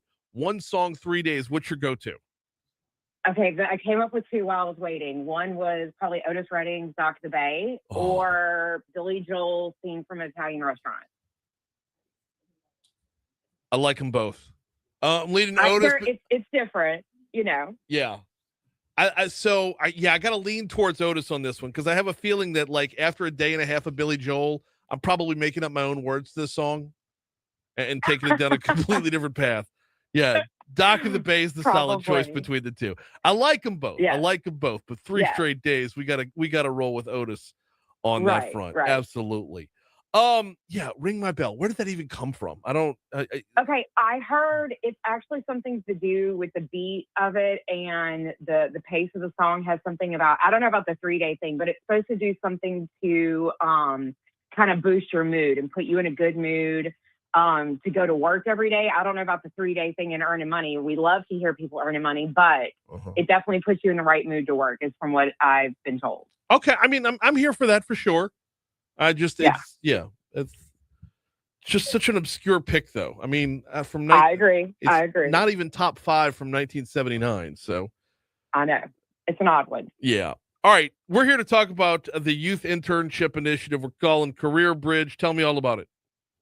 Yeah. So one of the things that we are super excited, especially at this time of the year, now our high school internships run all during the school year, but during the summer, one of our big pushes is to support our regional school districts with helping them get students in internships, giving students an opportunity to step into professional environments, a lot of times for the first time in the summer, and really kind of find their place in the workforce in our region. A lot of these students have been preparing during the year, working on credentials, working on their training, so they are ready for that first work experience with one of our regional businesses. So that's one of our big pushes starting in April and May, is getting folks signed up for that. When it comes to high schools and internships, I feel like this is a road that I don't want to say it's come full circle because we're not there yet numbers wise, but it's a road that we're definitely pointing back to an original direction in. There used to be a time where having a high school job was a thing, like a regular thing. An internship on this level, preferably paid, but an internship on this level is one that I feel like we've shied away from for all the wrong reasons. Like as a parent, there's a want to not have your kid grow up too soon, right? Oh goodness, yeah. But I was. Oh, go ahead. I was gonna say I was one of those kids in high school that I had a high school job. It was kind of in a field that I thought I wanted to do.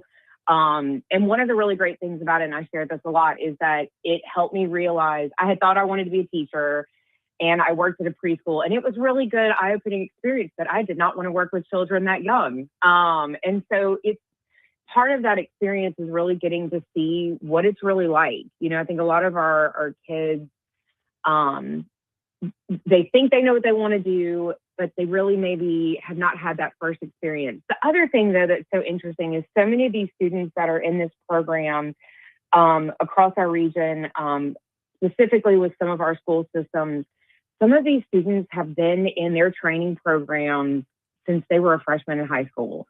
Some of them are taking classes and getting credentials on customer service. So they're going to come to you with some of those skills that maybe the average high school student don't have. But I think what's really amazing, some of these students are getting fully accredited in phlebotomy or welding or some construction management pieces. Some of them are getting EMS credits and doing active ride-alongs in high school. So these are students that they have a really good idea of what they really want to do. They started that prep work.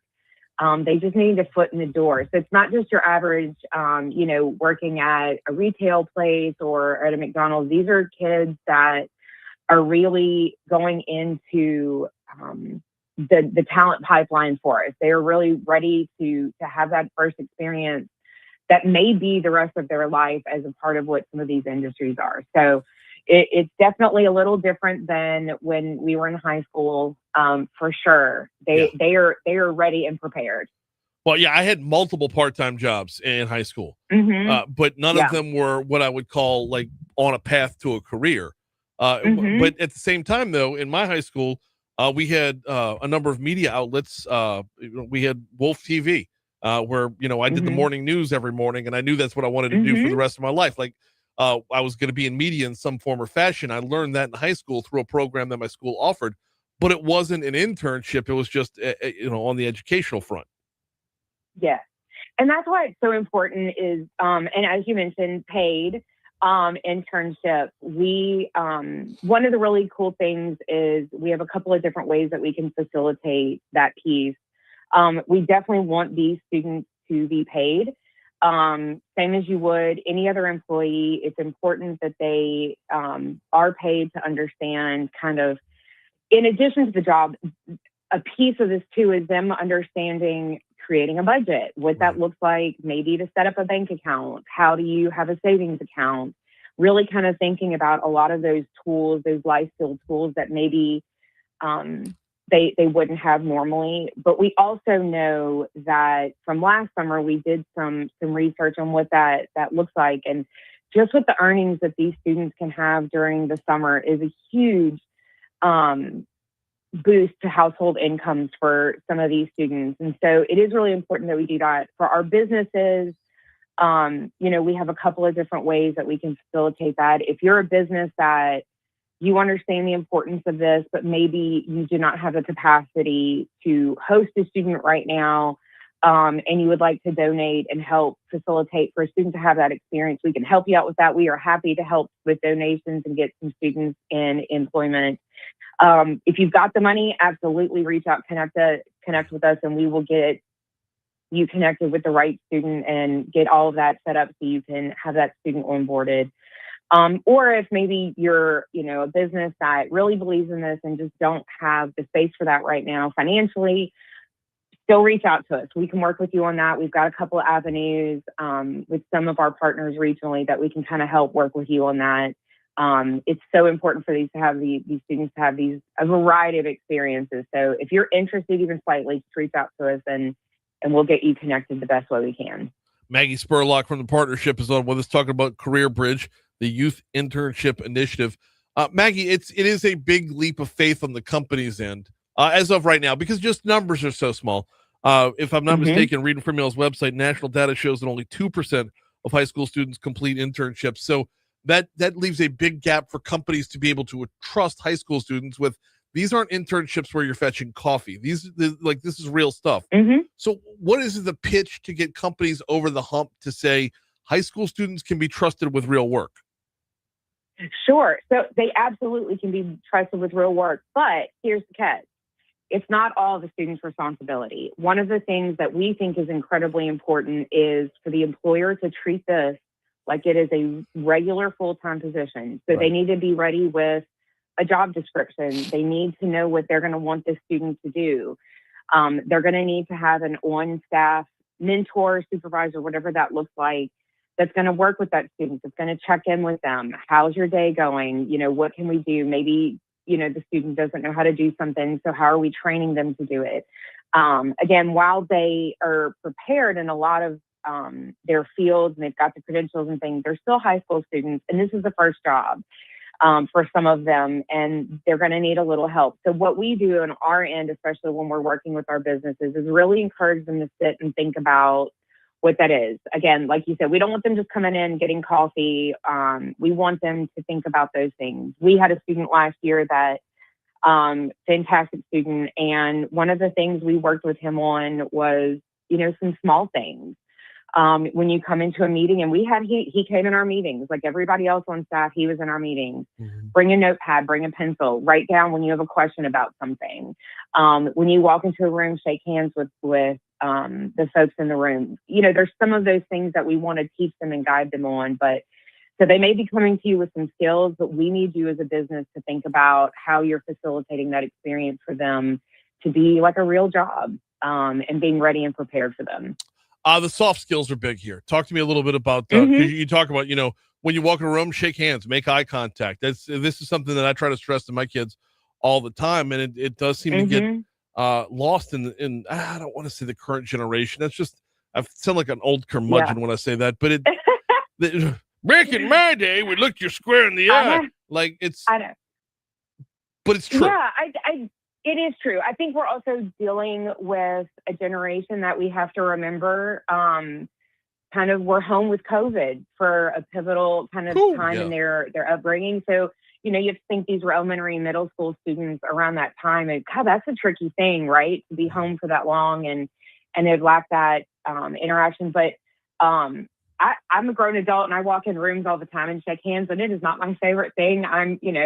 It's something that even we as adults have to work at. One of the things that I love that working with a lot of our regional school partners is this is something they do work on with their students. In some of those courses that they're working with, those credentials, they're working on it with them. They do a little boot camp with our EDR students specifically. We do, there's a boot camp before the summer starts where they kind of refresh some of those skills and kind of get ready with some of those soft skills before they go into the workplace. And kind of the same with those employers, kind of going back to that, is there is a piece of that training with our employers as well, of like, what do you need to do? How are you prepared to have that student? So there is some prep before the summer begins for the students and the employers. But yeah, we're working with them on those soft skills too. I think that's something that when they build that confidence, they kind of learn some of those little things. It's a big deal for them. There's basically no industry, no field that would be rejected here. So business owners that want to get involved for obviously the next school year, because we're already on the back half of 2025, 2026. If they want to get involved for the summer of the next school year, where do they need to go?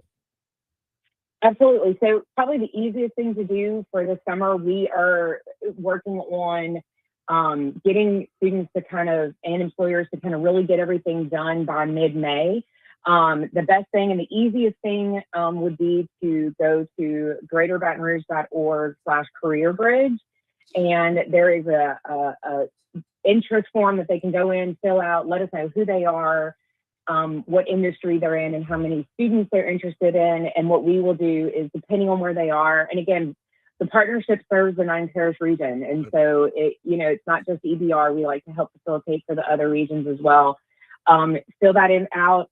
If you can't remember that, you can also just email us at talent@greaterbr.org. And then we can kind of get you on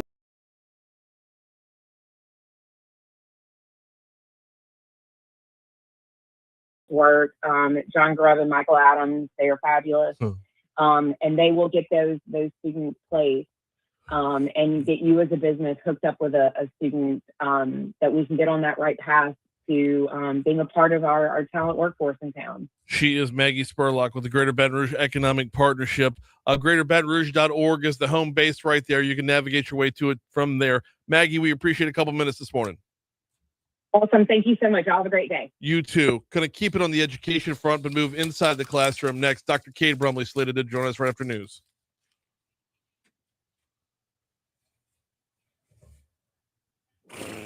Whatever.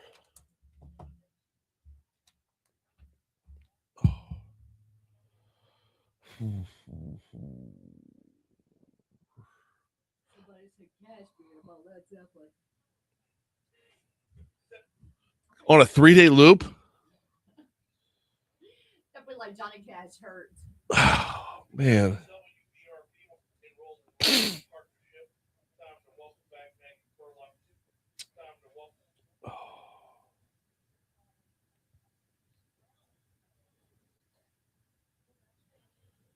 One of the BR radio stations changed the formats in the 80s or 90s. They played the LSU pregame salute over and over again for 24 hours. What station was that? I don't know. I remember when I want to say they did both. They either did one of the two or they did both. When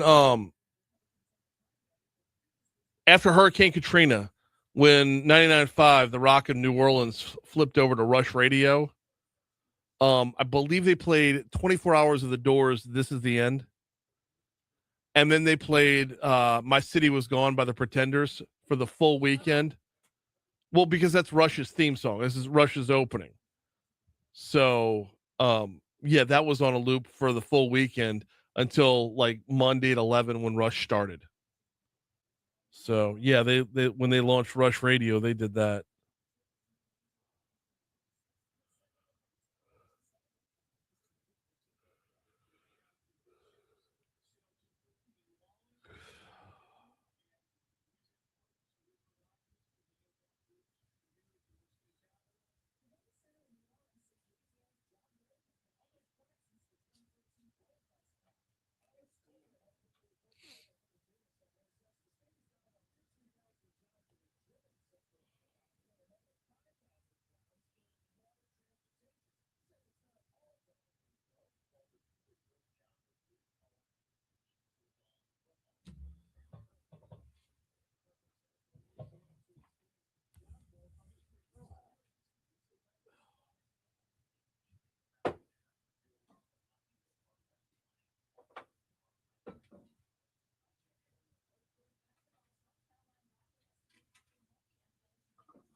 Baby Shark. Jesus.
107.3.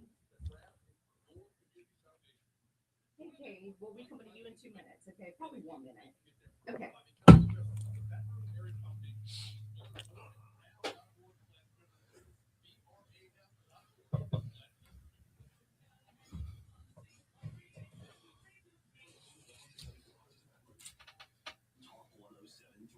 weather. After a chilly morning in the 40s, we're going to warm those highs up into the mid to upper 70s by the afternoon. We're also going to find a fair amount more sunshine than we had yesterday. There's some easy clouds out there, but these are going to be those higher level clouds also sunshine overnight. Those coming up to the middle 50s on Wednesday. Expect a partly sunny sky, highs in the upper 70s and some cloudy showers to the afternoon. Meteorologist with your storm station forecast, WBOC, Channel 2. Hey, it's Lawrence Larson bringing you the right conversation on Buckville weekends at 7, right here on Talk 107.3.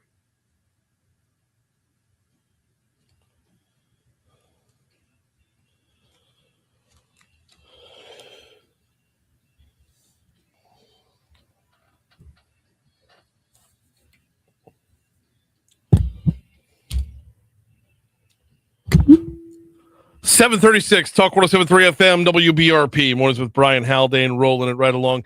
Keeping it on the education front, though moving closer to the classroom. We got our state superintendent of education, Dr. Cade Brumley, on with us. Dr. Brumley, how are you, sir? Hey, good morning, Brian. Thanks for having me on. Not glad to have you on here. Before we get started, we do our top stories and trending at the top of the hour. And one of our trending stories this morning is Gen Z believes that if you listen to Anita Ward's Ring My Bell for 3 days straight, you'll be more prosperous on the money front. Like you'll be able to attract more dollars to your income. If you had to listen to one song for 3 days straight, what would it be? Oh my God, it would be pre-1999. I can promise you that. Well, Someone asked me to go to a concert a few weeks ago, and they were telling me about the artist, and I'm like, dude, if it's not pre-1999, I probably don't even know who you're talking about. To be sure. So yeah, I think mine was. I'm not cool enough. I'm not cool enough, Brian. Why? Cool but enough. You say that though. But retro's coming back, man. My 8th grade daughter is all about 90s music. So that's and I'm proud as a parent because of that. So, all right, it gives you something to talk about. Yes. We've got speaking of something to talk about. Secretary McMahon was back in Louisiana not long ago. Tell me about the most recent visit. Well, look, I mean, Secretary McMahon loves coming to Louisiana. I think that she appreciates the work that we're doing, the work that teachers are doing, the results that we're getting. She can claim that she continues to come to the fastest growing state for educational outcomes in the country. But the most recent purpose of her trip was really to be part of the whole America 250 movement and celebrate what we're doing with U.S. history and civics education. You know, we've worked really hard on this front over the last few years and really have put in place a set of standards for what we expect kids to know and be able to do in terms of history and civics. And so she was here to celebrate that alongside of us, which was really good. Beyond that, you know, she was appreciative of some of our ideas that we have about students having to, you know, take and pass the civics exam prior to graduation. Students who show mastery in civics content, being able to walk at graduation with a red, white, and blue honor cord. So she was just excited to share alongside of us our work that we've been doing to elevate both history and civics education. Talk to me a little bit about the importance or making that a level of importance when it comes to, you know, where you look at where the state's been, when you look at where the state has been, just getting on the map, just getting on the radar on the ELA front, getting on the radar on the math front, both of those things, and then showing results on both of those. When you could pivot over to pick up on civics education without losing any ground in other subjects, that I think that's a bigger win than we're given credit for. Well, and whenever people talk about, you know, the lack of proficiency in math or the lack of proficiency in reading, what they often don't realize is that history and civics proficiency across the country are much lower than reading and math proficiency. I wrote an article for a national outlet, and, you know, I said the lack of understanding of U.S. history and civics education is a national, a national threat at our doorstep, a national security threat. Because if students don't understand all of the events, the complete story of the events that have made us as a nation, have made us as a state. And then if they don't understand the civics that underpin it, they're destined to repeat mistakes or make new mistakes. And you'll see on TV where these anchors go out and they'll interview kids on spring break and ask them like questions like who's the vice president or something like that, and they can't answer it. Well, some of that is that's beefed up for comedic purposes, but there is some truth in some of that there is a lack of understanding of basic history and civics education across the country. And so this year, with some of the changes that we've made, we saw a pretty significant increase in terms of the amount of students who are proficient in civics education. And so we're really proud of that. We're talking with Education Superintendent Dr. Cade Brumley. Expound upon that a little bit, because civics, when I think of civics, I think of the class that I took in high school that taught me about our government specifically. But hearing you talk about it, you're broadening out the definition to make that dovetail or have some kind of Venn diagram with world history or Louisiana history. It's broader than just knowing the three branches of government. Well, we have, this is important for people to know. So in Louisiana, the way in which we are now teaching U.S. history and civics education is really both deep in terms of rigor, but also makes sense in chronological order. So students in grades kindergarten through third now hear what's called the American story. And so in a very developmentally appropriate way, they learn about so much of the stuff of American history that they can relate to as a first grader or as a second grader. Right. Then once they get to fourth and fifth grade, we do basically a survey of world history, taking them on a tour of the world, learning about things from ancient times and all the way up through, in some ways, modern world history. And then for 6th, 7th, and 8th grade, we take U.S. history and we cut it in thirds. And so we basically start with pre-1776, and we work ourselves up into modern U.S. history over 3 years. So the kids begin in 6th grade, pre-1776, and they study that in chronological order over 3 years. And during that process, we inject Louisiana history in its chronological form. Now, obviously, much of Louisiana history predates 1776, so that's front-loaded. But all of that is integrated. And at the end of the day, for high school students, they will take both a civics course that talks about, and it's a full-year course, the functions of government, the branches of government, as you just mentioned, but also a survey, again, of U.S. history. And so they go through a sequence of events that has been planned out kindergarten through high school that really hold promise for us correcting some of the ills of the past. That's so cool. I just to have the way it weaves together is I think really key to understanding all of it. I mean, especially when you include like here in Louisiana, part of the Louisiana Purchase, we doubled the nation in size, we changed the scope and the direction of the nation, and it all happened because basically Napoleon had to walk into a pawn shop and hawk us in order to pay for his war against Great Britain. Well, we don't include the pawn shop version, but we do have similar fun stories throughout, but the Napoleon pawn shop story not included. Okay. Well, I mean, I might be paraphrasing a little bit, but basically he was short on funds and, you got the point. All right. Exactly. We got Dr. Cade Brumley with us. Keeping it with the 250 before we move on to something else. Are there other events going to be coming up within our schools, celebrating the 250th? Yeah. So, a minor, but not minor thing. This year's graduating class, the class of 2026, the high school seniors this year who graduate in a couple of months, we are putting, from the Louisiana Department of Education, we are putting an America 250 seal on all of their diplomas. So really unique thing. If you have a kid or a grandkid or family friend that's graduating here in a couple of months from high school, on their diploma, they will get a seal that says America 250, which, that's kind of cool and unique, and they'll be able to talk about that forever. I know we've been working in concert with the governor's office, Governor Landry, because they have some of the original Louisiana Purchase documents coming into the state for display. And so we're working with him to get some kids to participate in that project. And then finally, I would say, just going back to our civics work, students in Louisiana have to take a civics test prior to graduation. And there are various benefits if they do well on that, including the ability to graduate. But there are also significant other benefits for them to do that. So we're trying to elevate that. We're participating in a number of national competitions around 250, and hopefully we get some Louisiana winners there as well. Got just a couple minutes left with Dr. Cade Brumley. I would be remiss if I didn't ask you about the ongoing legislative session. You got your eyes on anything that's moving through right now? It's been a good session for us so far. We're watching a number of things, watching the budget, protecting the reforms that we've put in place to make sure that we are seeing the academic growth. So keeping our eye on all of that.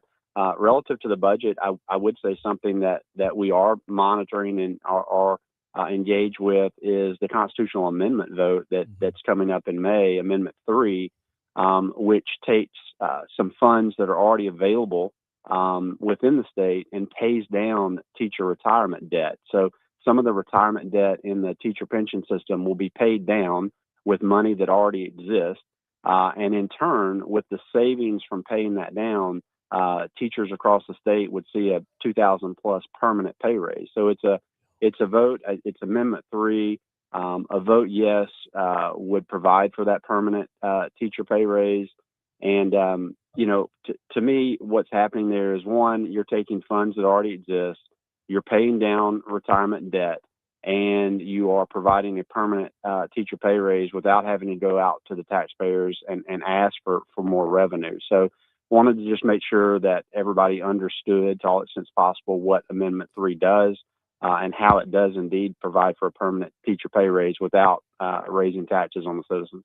No, Amendment 3 is going to be, hopefully, going to be a big win. I'm very, very much hoping, because it takes care of the past, it takes care of the future, and more importantly, takes care of our teachers. Last one before we get you out of here. I'm already looking forward to the Teacher Leaders Summit. Do we have early numbers? Do we know who's in yet? Well, we're thousands. Can't tell you an exact number, but we're in our final push. We're hoping to make this the largest event ever. After the school year ends, while teachers are quote on summer break, we pull them back in for learning, and we'll have hopefully our biggest event ever this year with 7,000-8,000 teachers, and we'll spend a few days with them, and they are focused, they are studying, they are trying to get better. And we've spent the last 6 years really trying to make sure that everything that we do over the course of those 3 days is aligned to our priorities for education, which are, the back to the basics approach, teaching kids to read and do math, this history and civics work, career and technical education or college development, empowering the teacher to continue to get better at their job. So we're excited about the event. It's this year, our teacher conference is called Big Ideas Start Here. And any teacher that is still interested or any educational support employee of any kind, they can register on our Louisiana Department of Education website. Yeah, I tell you, it's nothing short of inspiring. I mean, if you go watch somebody run a marathon, they're not going to hop right up and go run wind sprints. But after a full school year, with barely any time after the school year, you're seeing pep, you're seeing fire, you're seeing collaboration. These teachers are ready to get after it. And they're going in these sessions from like 7 a.m. to 4 and 5 in the afternoon, nonstop, and they are enjoying it. They're with their friends, they're learning new information, they're getting better at what they do, and so it's always really an honor for us to host the event and put on such an event for the teachers. And one of the best examples of it's not a job, it's a mission, it's a life calling, to be sure, and it really it shows that, which is why I'm proud to do my show from there. 2 days of it, and it's amazing every single time. And then meanwhile, we're just straight up out of time. He is Dr. Cade Brumley. We always appreciate the time, sir. Thanks, sir. Absolutely. We will talk to you soon. Oh, he never did mention a song. He just said before 99. Oh well. All right, we're gonna take a quick break. Coming up on Your Money Now. After Your Money Now, we will we'll visit this day in history. Kelly LeDuff with the mayor's office is going to lead off our third hour. We're talking about fighting blight right here in Baton Rouge. But right now, it is time for Your Money Now.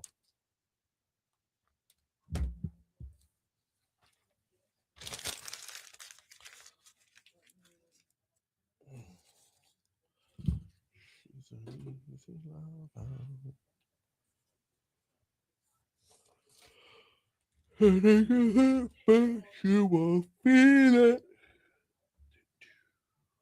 like no other.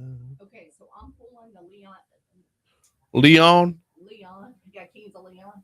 No, I'm pulling those winners tomorrow. And even though I know it's early, I have no idea what you're talking about. the man show, Leanne Rollins. Leanne. Okay. She is next, not this Friday, but next. But I have to pull them tomorrow because I'm out Friday through Tuesday. if that makes Okay. sense. Yeah. So, I never got prep sheet. I never got like promo sheets for this week. Like, what are my liners? I know I'm terrible at doing them consistently, but like Cade never. Nope. go run with the Leanne Rock. Dreams come true. I don't know what else though. I should know what else. All right, let me hang on. All right, let me figure out moves.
All right, man.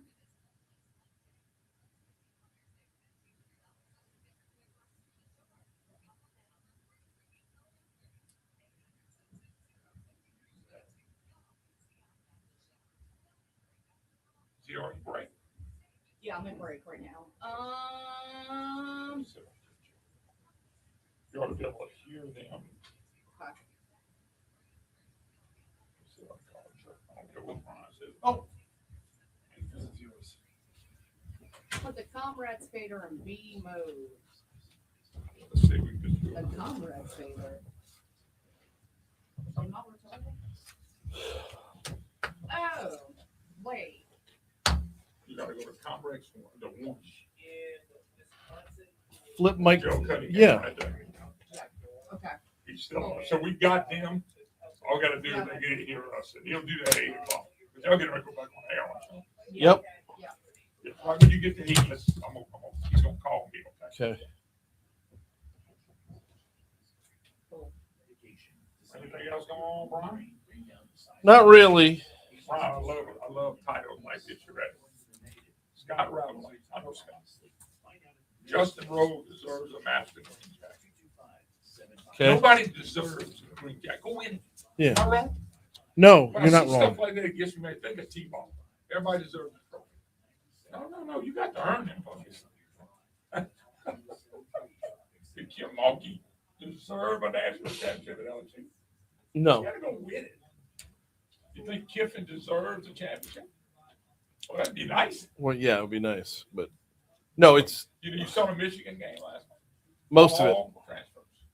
All 5 stars. Yeah. But now football is different. You deal with 22 players, the ultimate team game, but you get 5 basketball players that work together. Or 10. Well, different deal.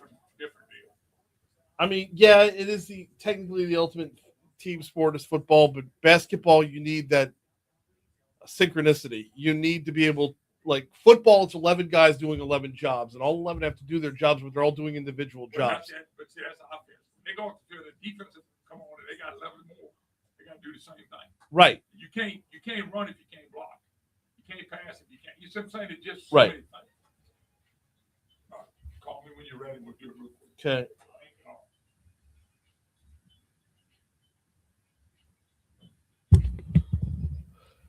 7:55 Talk 107.3 FM WBRP mornings with Brian Haldane rolling right along. All right, we're going to be stacked up guest wise in our next hour. So let's get to this day in history right now.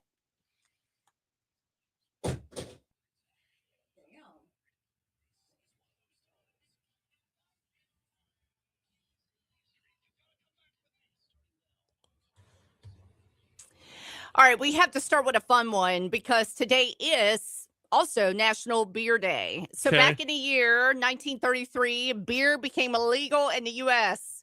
before full prohibition ended. And I'm going to say this one's very Louisiana coded because Bourbon Street probably had people lined up to Canal. Well, yeah. To get into the bars. Yeah. Love it. Love it, love it, love it. Beer became legal again.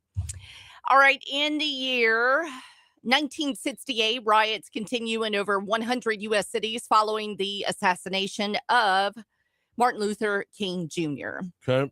In the year 2001, NASA launches the 2001 Mars Odyssey, which is still sending back data from Mars.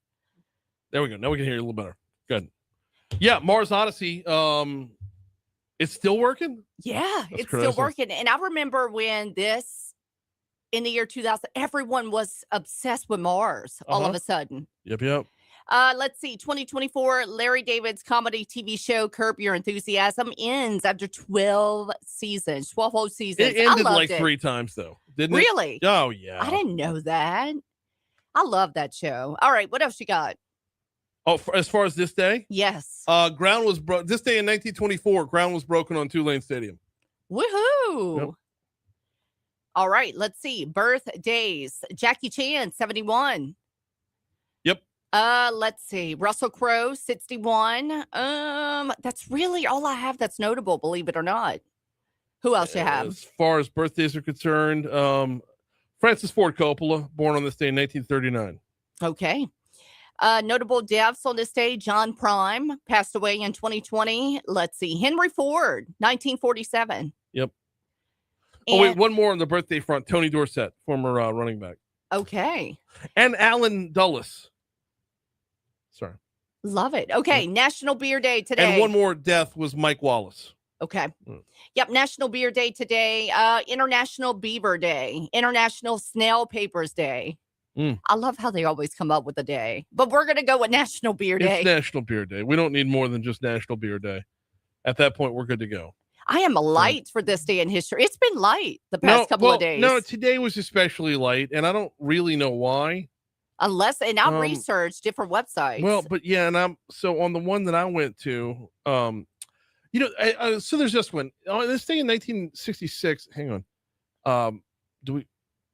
On this day in 1966, Spanish authorities announced the recovery of a hydrogen bomb that had accidentally fallen into the Mediterranean several months earlier. The bomb, along with 3 others, had dropped from the sky after a U.S. B-52 collided with a refueling tanker over southern Spain, killing 7 airmen. 2 bombs exploded, the 3rd landed intact, and the 4th simply just disappeared until officials pursued a tip from a fisherman about something hitting the water on the day of the accident. So they found a nuclear bomb today. What? In 1966. Yeah. Christ. Oh, my gosh. How about that? So, all right, we got... but yeah, everything that I had was about births or deaths. Right. And the Mars Odyssey. And then in 1948, the World Health Organization is established. I was like, who cares, Brian? Well, I'm like, we're light today. So hopefully there's more tomorrow. The World Health Organization is big enough for a mention for sure. So, all right, we're coming up on the top of the hour, which means we'll be checking news in just a quick second. News, traffic, weather. Looking forward to next hour. We got Kelly LeDuff in studio with us for a good 10 minutes. We'll be talking about what went down yesterday with the announcement of Mayor President Edwards and officials announcing major redevelopment initiative in celebration of National Community Development Week. We're going to get into this. What does it mean for blight in Baton Rouge? What does it mean for home ownership in Baton Rouge? That's all coming up. We got Kelly LeDuff next hour. We've also got Scott McKay next hour. We got a whole lot still coming. But right now, here comes ABC News.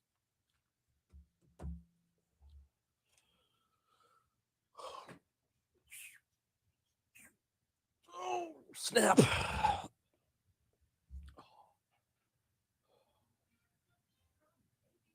I'm wearing out.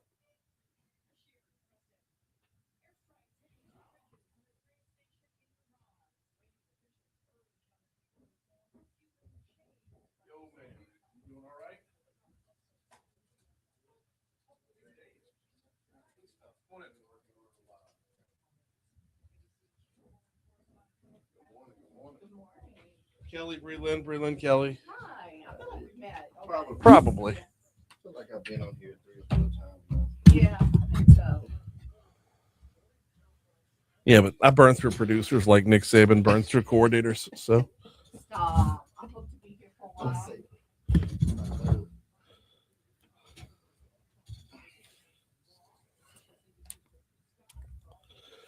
oh, Oh, you can hear us? Okay. Yeah. he's hearing us. Okay, Yep. all right, How you doing, baby? Good. all good. Thank you.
There we go.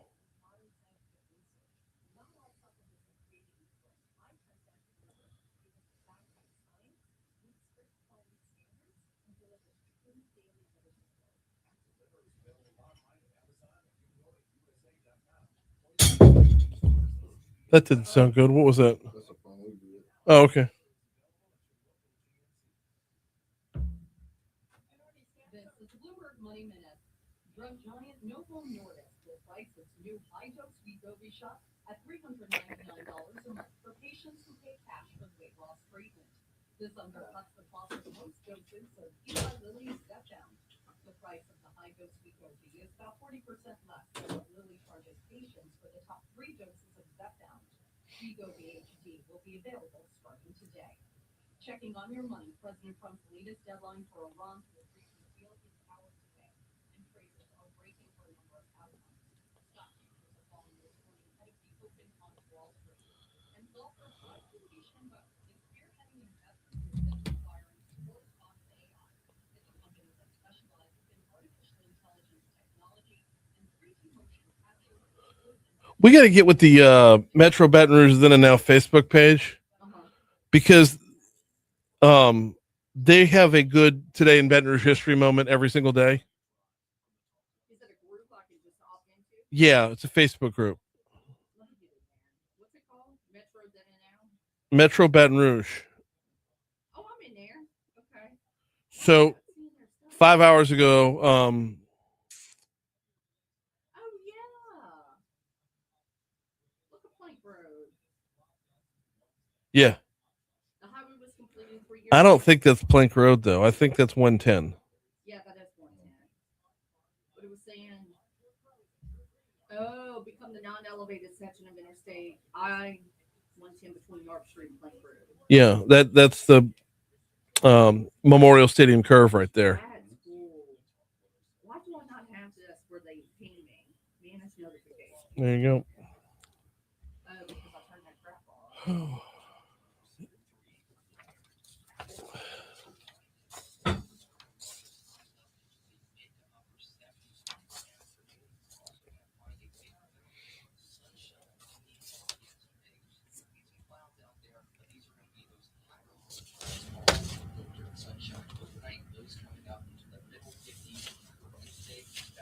Oh, hey, write this number down, please. Hold on, let me turn y'all off.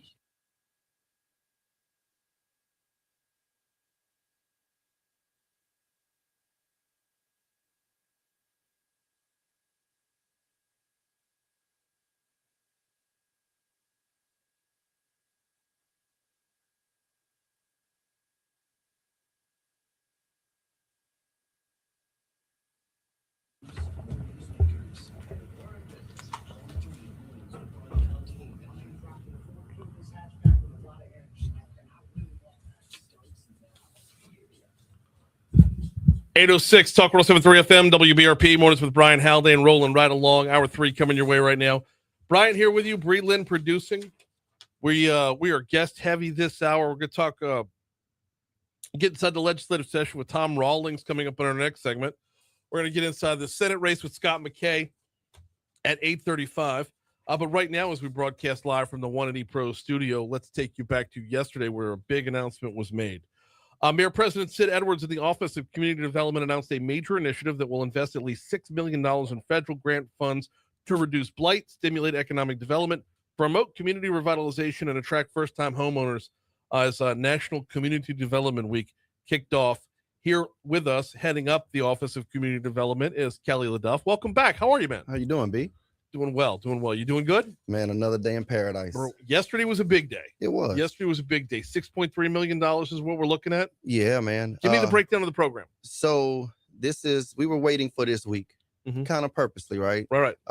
We had to do a lot of swimming backwards to float for a little while to swim forward. Okay. Right. And so we're in swim forward phase.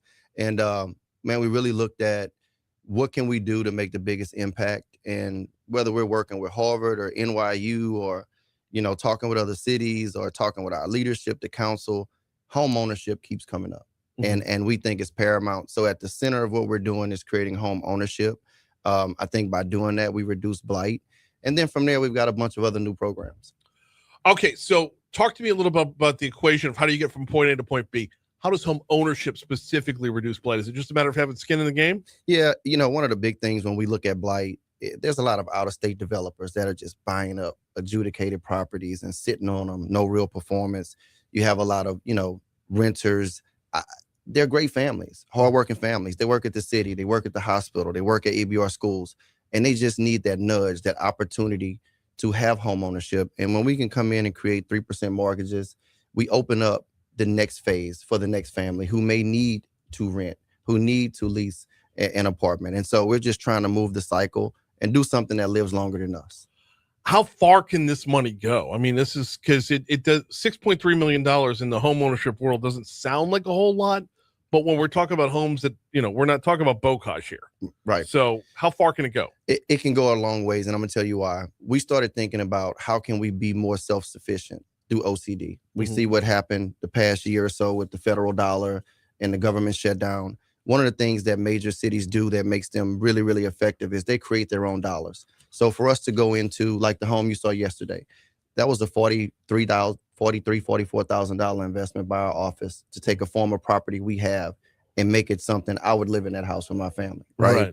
So imagine once we sell that home, that money goes right back into the next home on top of what we have. So instead of like in the past, taking a couple $1 million and give to developers and they may or may not get moving right away, let's invest in home ownership ourselves and put money back into the cycle. So this $6.3 million is starting with federal funds. It's actually a refillable tank. It's a refillable tank. What HUD does, and I love this about HUD on our CDBG dollars, community, block grant dollars, that you have flexibility. You have parameters, you have a lot of compliance, but when you address your need, they support you. So we absolutely can rebuild our tank from our own decisions. Do we have a number of properties that the city or city parish owns? Well, and like I tell people, for me, I focused on the OCD properties first. Okay. That mean that we built those with federal dollars at some point in time. They may have been Deshaun back to OCD and other issues, but it's easier for us to move on those properties where we have the titles. Right. We can go. There's about 40 of those, including some vacant lots. So we already have all of those in process. We have several that people are living in. Right, they're already renting, and we're going to support them in rehabbing those homes and putting them through first-time home buyers so they can buy those homes back.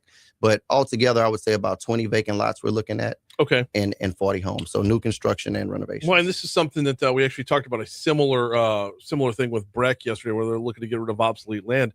This is just smart government, because not only are you putting people on the path to home ownership, but you're reducing liability on the city's end. That's it. Like I tell people, the city does not want to be in the business of owning property and real estate. I wish everyone understood that. And that's on us to make sure we get that clear. Our goal is to put great Baton Rouge families into these homes, and they succeed, period. Right. How do we determine who those families are? What's the application process look like? Because 3% loan, that's a good number. I need one. Yeah. Right. So there's great organizations out there that we've already partnered with that are doing first-time home buyers programs. You have URIC, you have Habitat for Humanities. There's all kind of groups. So we're setting up that cohort now. And as they get qualified applicants who've gone through that process, they'll come right into our doors and we start looking at what we could do. Okay. We got Kelly LeDuff in with us, heading up the community development office. He's the executive director over there. Now, the 3% mortgages and down payment assistance is one part of this. Getting the homes in shape, some of the homes, getting them in shape to move into is a part of it as well. What is the benefit from the contractor's end? Yeah, so for us, I think we needed a restart, right? So the first thing we did was a general contractors and developers workshop a couple weeks ago. And Brian, I'm gonna tell you, I thought we were stretching it with 35 seats. I told the team we might get 35 people. They came to me 4 hours later. They said 85 have signed up. Wow. The next day we had 175. So 130 showed up. I had a compliance expert come in from Dallas, and I wanted an outsider purposely. And when I tell you, it was an amazing 2 days, but that showed me the interest. Yeah. And so now we're going to do a RFQ to get those qualifications out and let general contractors come in and say, hey, I would love to do home renovations. I would love to do new construction. We'll score those contractors. We'll vet them. They'll go through the RFQ process. And then we're doing our first ever pilot program for developers to submit ideas. I think one of the things that have happened in the past is that it was all about who you knew. You don't have to know me. Okay. Right. Yeah. I want you to love what you do and make it an open process for new ideas. When you talk about new ideas, on what scale are we talking about here? Are we talking about like smaller subdivisions? Are we talking about apartment buildings? What are we looking at? Any and all. Okay. Right. What can we create catalytic change? You may have land. You may have some capital stacked up, ready to go. You may need a small investment from the city. You may need some help on infrastructure. I think when we limit things to what we think, it's a small box. But if we open it up once a year, you'll be surprised. There's a lot better ideas out there than mine. We got about 3 minutes left with Kelly LeDuff from the Office of Community Development. One more note on the 6.3 million, the big announcement from yesterday, is that there's room in this money for business owners as well. Federal grants of $5,000 to $50,000 to improve facades, lighting, storefronts, the whole works. The whole works. I think that's huge. You know, me personally, I think we spend a lot of time trying to get big business to Baton Rouge, and that's important. We need it. But what do we do about the folks that have been here and find a way to maintain and continue to deliver for us? So we're going to open that up. They can give their ideas. That's everything from paint and windows to signage, you name it. And then we'll have a scoring committee vet those. And it may be 5,000. It could be up to 50,000. Mm-hmm. And we'll do that once a year as well. Well, so the press release, it listed specifically in the press release, facades, lighting, windows, and signage. Any security involved in that as well? It can be. Okay. Absolutely. Because I know there was recently a push, and we've talked about it with Baton Rouge Area Foundation a couple times, about security cameras and whatnot being an improvement, and businesses are actually putting their best foot forward to get themselves involved. How can I help? How can I serve? This would dovetail in with that. Absolutely. Fantastic stuff. What else is coming up for National Community Development Week? So we have a tour on Wednesday.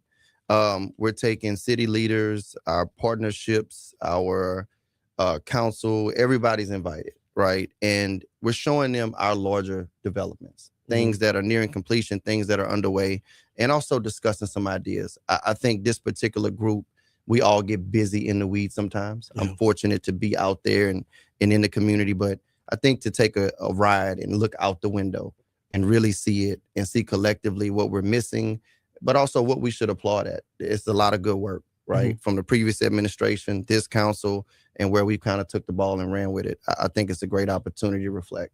When we talk about fighting blight in Baton Rouge, it's always kind of a difficult thing because there, on the one side, there is a lot of blight. On the one side, there There's some homes, there's some properties that either need demolition or just flat out raising or whatever.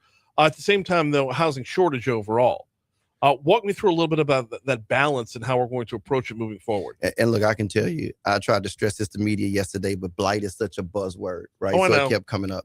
Our blight rollout is going to be a major thing. We have been working on that since last year. But you got to think about root causes of blight. So everything you said, amen, and you're right. But if we don't fix our ordinances, if we don't fix how we fine on blight, if we don't hold out-of-state developers, captive to some type of performance period. Oh, yeah. Don't buy up our community to sit on it. Yeah. Right. Help our community or we'll help ourselves. So there's a lot of moving parts there. But home ownership, us helping ourselves, that's how we get national CDFIs to the table. That's how we get interest. When you talk about the out of market or out of state homeowners that buy up in bulk, and they do buy up in bulk, and it's not just here, it's nationwide. It's harder to, I don't want to say punish is the right word, but make sure they stay in line. Yeah. And look, it's fair. If we hold them accountable, they probably won't have interest, right? They'll probably go somewhere else. So it's a fair exchange. But at the same time, we're here to help support if they want to move these projects forward. Implementation. Let's go back to the original grant, the original announcement from yesterday. Implementation. What are we looking at timeline wise to start moving? Yep. So we did the contractors developers training. The RFQ is going to come out first for general contractors to get involved on the rehab and renovation and new construction. From there, we're going to open up, I would say June, July on the facade improvement program. Okay. And then this fall, we'll do the pilot call for developers. I want it to be systematic to where every year as our funding hits, we know that these things work. And whether we hear or not, it should be some rhythm and balance to how we move our city forward with the help we receive from the government. Let's get you back on as we get the next steps with this one as we're moving to that next phase, because it has the potential to be fantastic stuff for Baton Rouge. Well, we need all ideas and support, and we appreciate you, B. Kelly LeDuff, always appreciate your time. Thank you so much. Thank you, baby. Quick break. We take you inside the legislative session next. Legislative session is getting interesting. Huh? Oh, it's about to. I was up there the other day. Yeah, there you go. What's the hot one today? You talk about foreign entities or out-of-state entities buying in on a couple bills that are going to protect from like China buying up big chunks of land along the river and whatnot. They've tried this before, and they've always gone about it in a way that ignores the Constitution, so it always gets shut down. But you get to make headlines, and you get to tell your constituents, "Hey, look what I tried to do." Yeah. Carbon capture is a big one too, man. Carbon capture has the potential to be a game changer for Louisiana. If we can get everybody to stop overthinking, it's not something that was a conspiracy. It's taking the air that we exhale and putting it on the ground so we can use it later. It's our biggest resource. Right. Because we are set up to do Right now, we broadcast live from one of these. No, not well. Texas.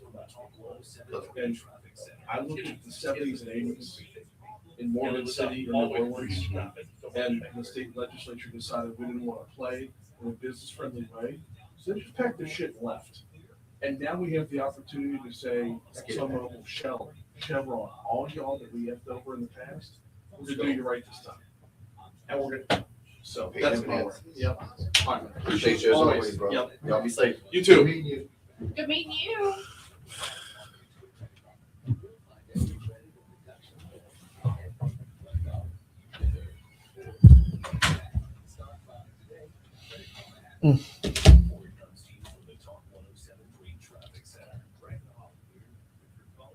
Hey, good morning. This is Bree Lynn, Talk 107.3. Hey, good. I want to let you know we'll probably be coming to you in like 30 seconds, okay?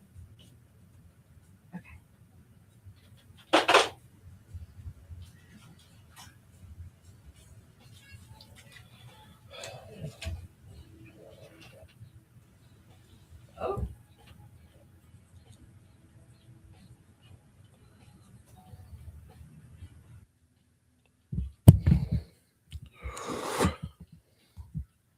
$819 Talk 107.3 FM WBRP mornings with Brian Haldane rolling right along. Ran a little bit long with Kelly LeDuff right there.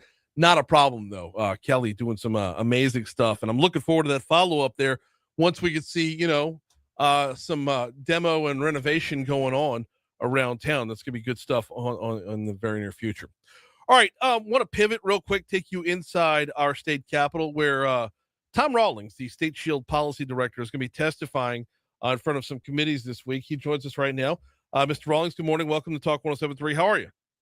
Well, good morning. Great to be with you. Glad to have you on this morning. Glad to be talking about a couple of bills here that, the overall description addressing foreign influence and national security risks at the state level. Tell me about these two bills that you have your eyes on. Sure.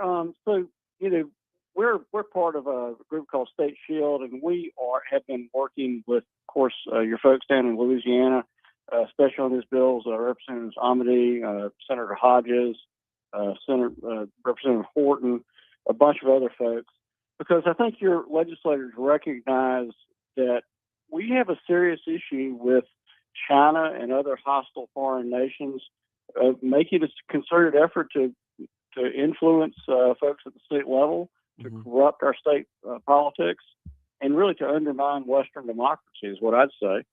So we've got a couple of bills coming up in committee tomorrow. House Bill 690 is going to address ensuring that we are avoiding situations where we have hostile foreign influence at the school level. And then, of course, House Bill 635, which is going to address a growing problem of especially Chinese agents coming in, harassing folks who came from China, but who are dissidents. They threaten their family back home. They threaten that if they don't go back to China and submit to Chinese police, that they'll be hurt. So it's a real issue, but it's great to see the legislature taking these matters up. Okay, so between these two bills, which one do you want to start with? Because I can go either route. Yeah, sure. So House Bill 635 is one I really like. Okay. It is the bill that addresses what we've seen. So, for example, a lot of folks may have heard about it, maybe they haven't, but the Chinese government actually set up secret police stations in some U.S. cities in the last few years.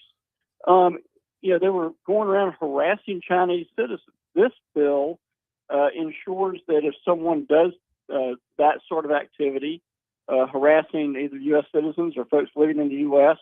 or committing crimes against them, threatening them, coercing them on behalf of a Chinese or other hostile foreign government, that they're going to be prosecuted for it and they're going to have enhanced penalties for it.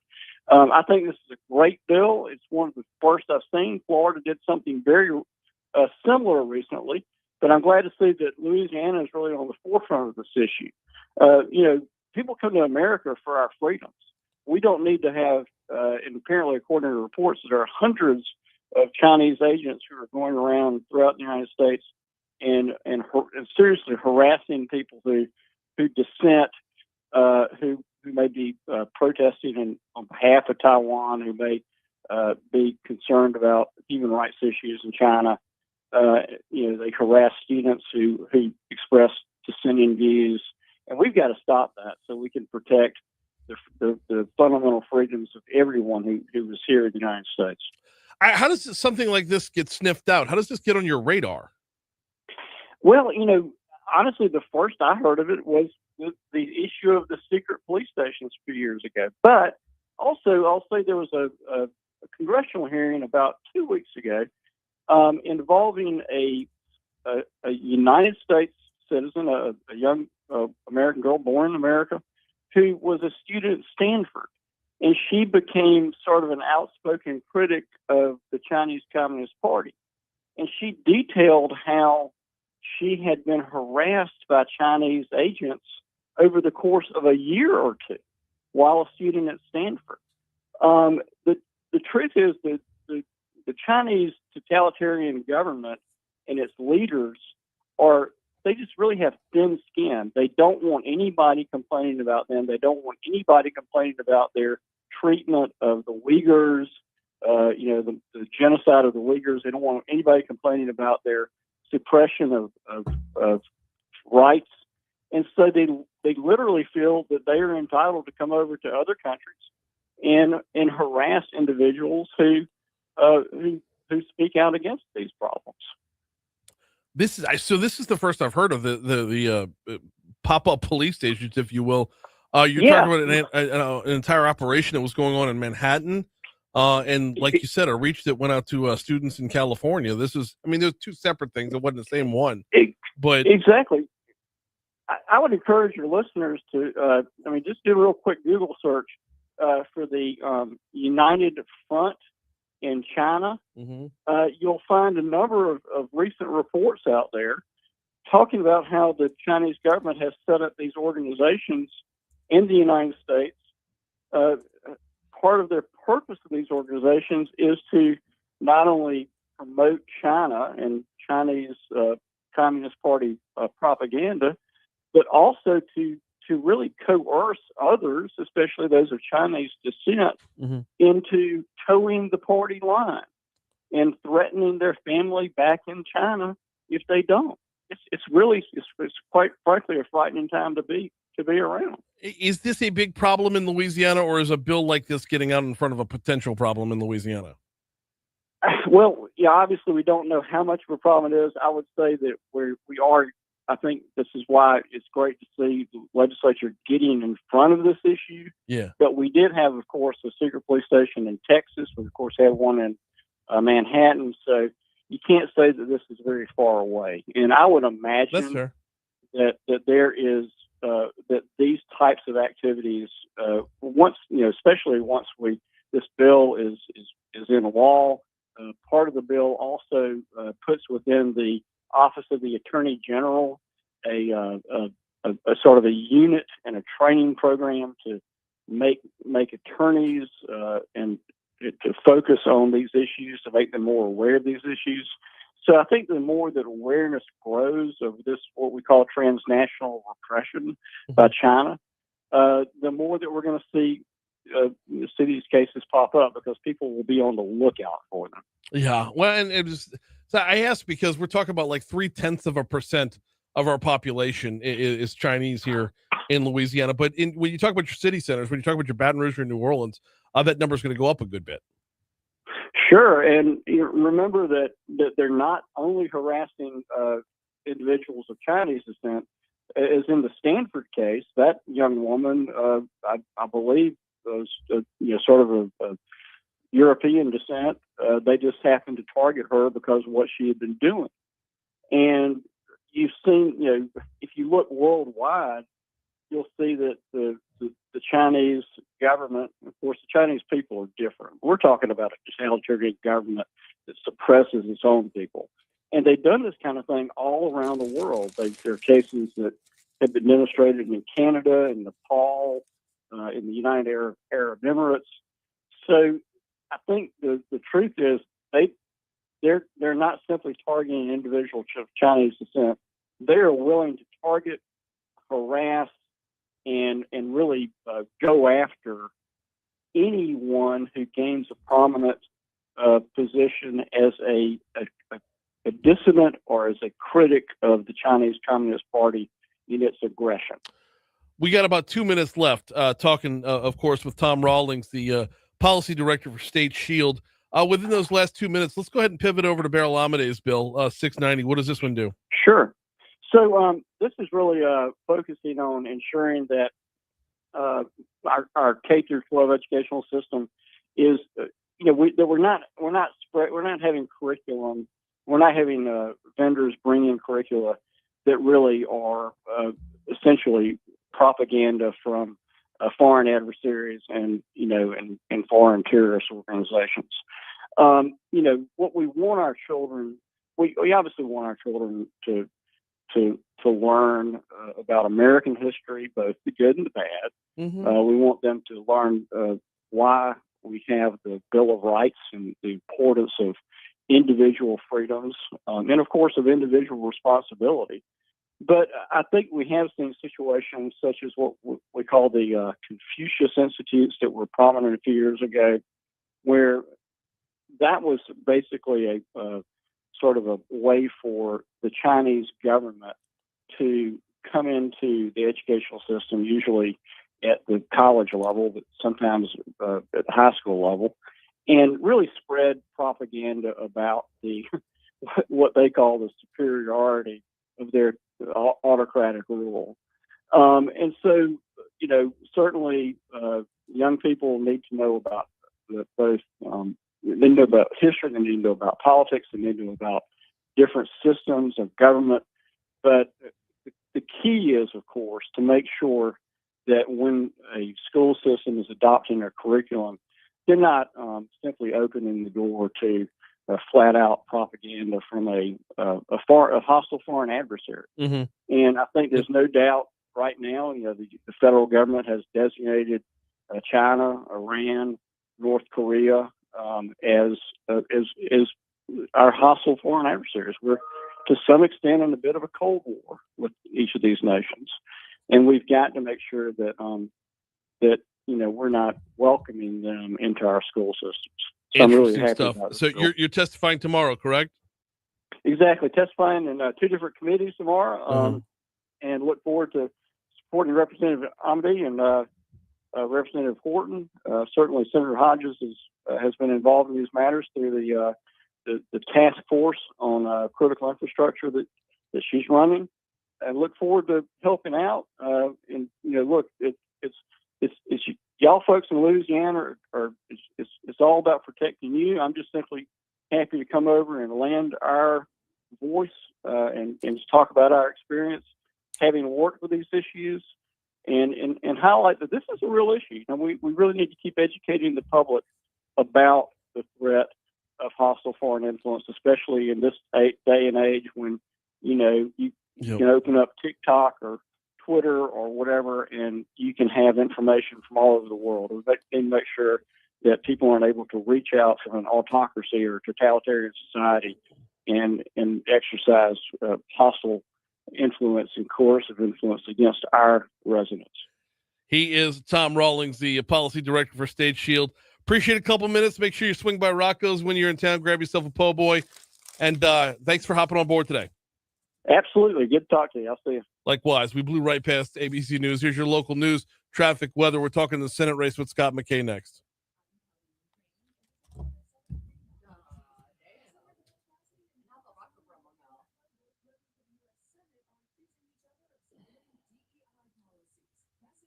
This Senate race is going to be the death of me. I swear. This is going to be one of those none of the above races. I'm going to get burnt out on all of them. We have very vocal candidates in this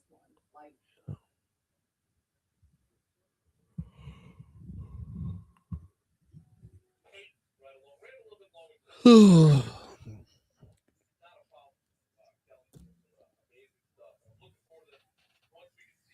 Oh, holy crap.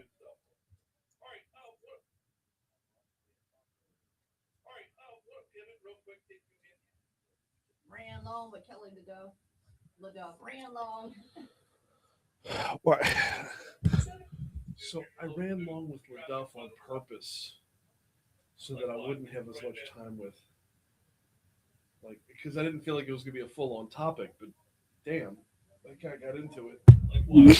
All right. You need Scott McKay's phone number. Yes, I do.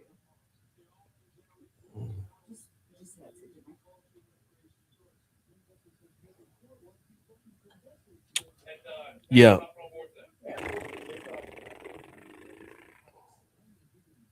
Man, I want some Rocco's now. I'm going Thursday. Yum. Having a little sit down with, here, kill the mics.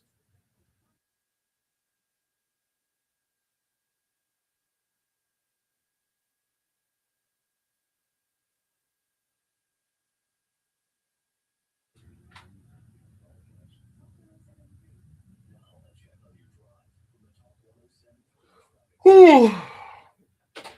Damn.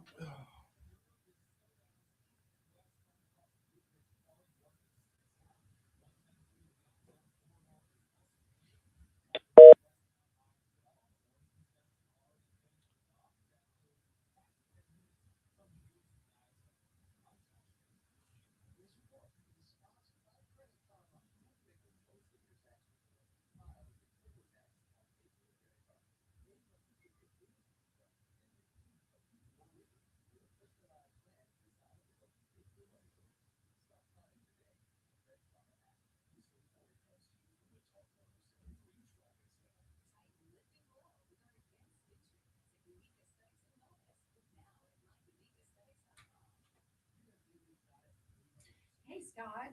It's Breland with Talk 107.3. Hey, we'll come to you. Give us like 2 minutes, okay? Okay, I'll drop you a note.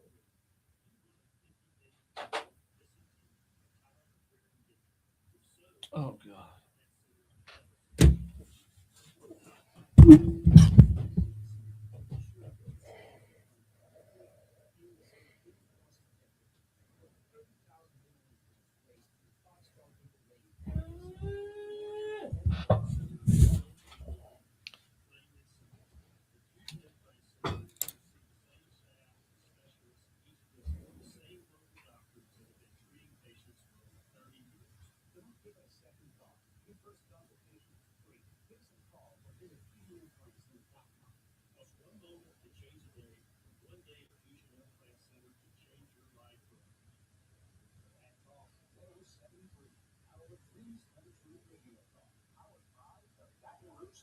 Returns April 20th, and this year we're turning it into our day.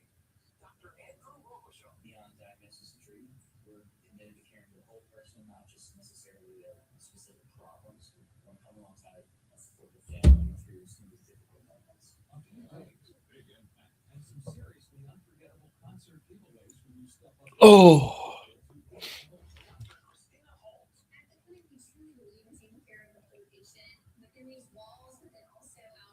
We also realize that it's not just the patient we're taking care of, it's the families that we're taking care of. Please make your donation.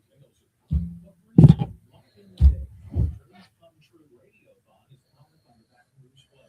Dreams come true for kids like me. Coming April 20th to Talk 107.3.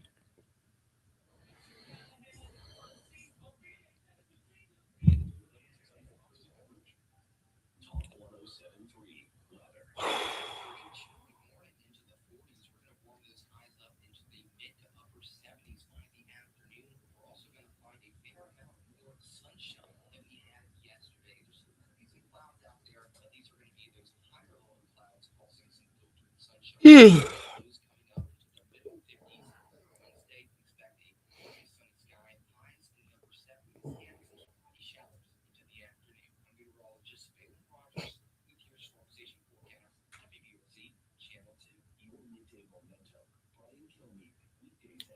On Talk 107.3.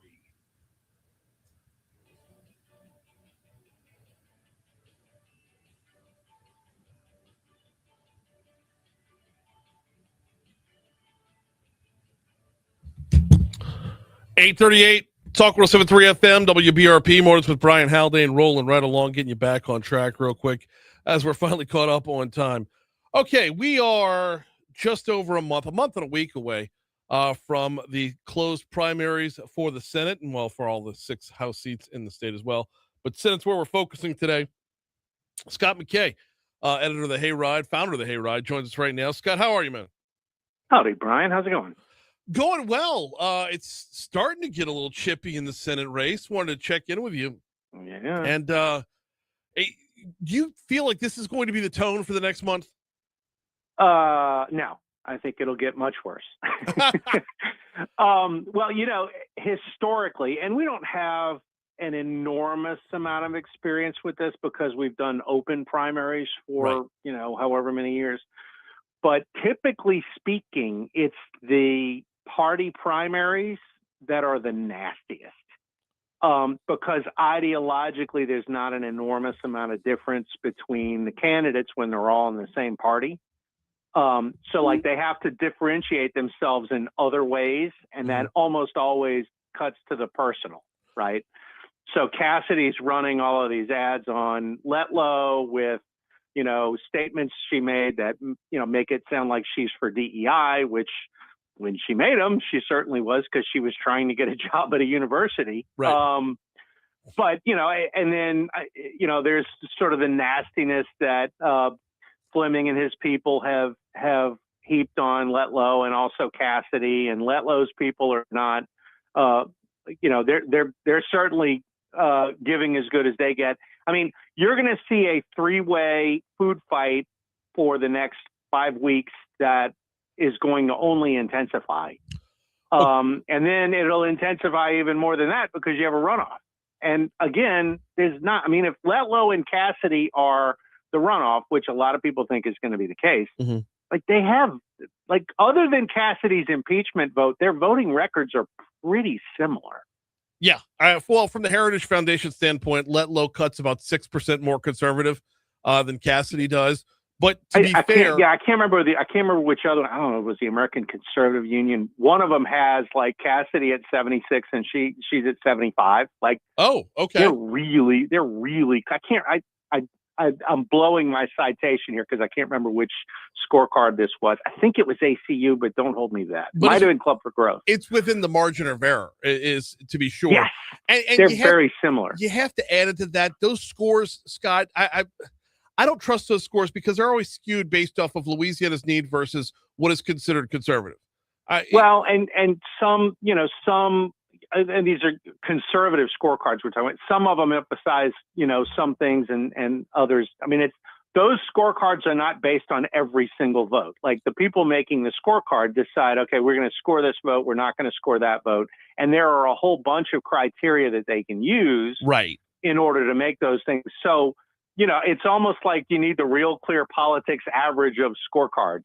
Right? Well, that would be nice to get some sort of, real metric on this. But the point being, Fleming's probably going to score out a little bit more conservative than Cassidy and Letlow will, and Cassidy and Letlow are going to be really close. So, and I want to talk about that end of it in just a second as well. But my bigger point about the scorecards is there's no such thing as single item legislation in our nation's capital. No. So if you vote for something that's going to bring jobs to Louisiana, but at the same time is going to have some kind of Green New Deal aspect to it, well, you voted for Louisiana on the one end, but you voted for something that wouldn't be conservative on the other end. So it's a wash, but your score is going to hurt you. Yeah, well, and that's right. And I mean, the way legislation is done up there, because, they filibuster everything and you can't, get 435 people in the House to agree on stuff without horse trading. Right. You do big, beautiful bills, right? And prior to the big, beautiful bill, it was, the omnibus bill that was every year.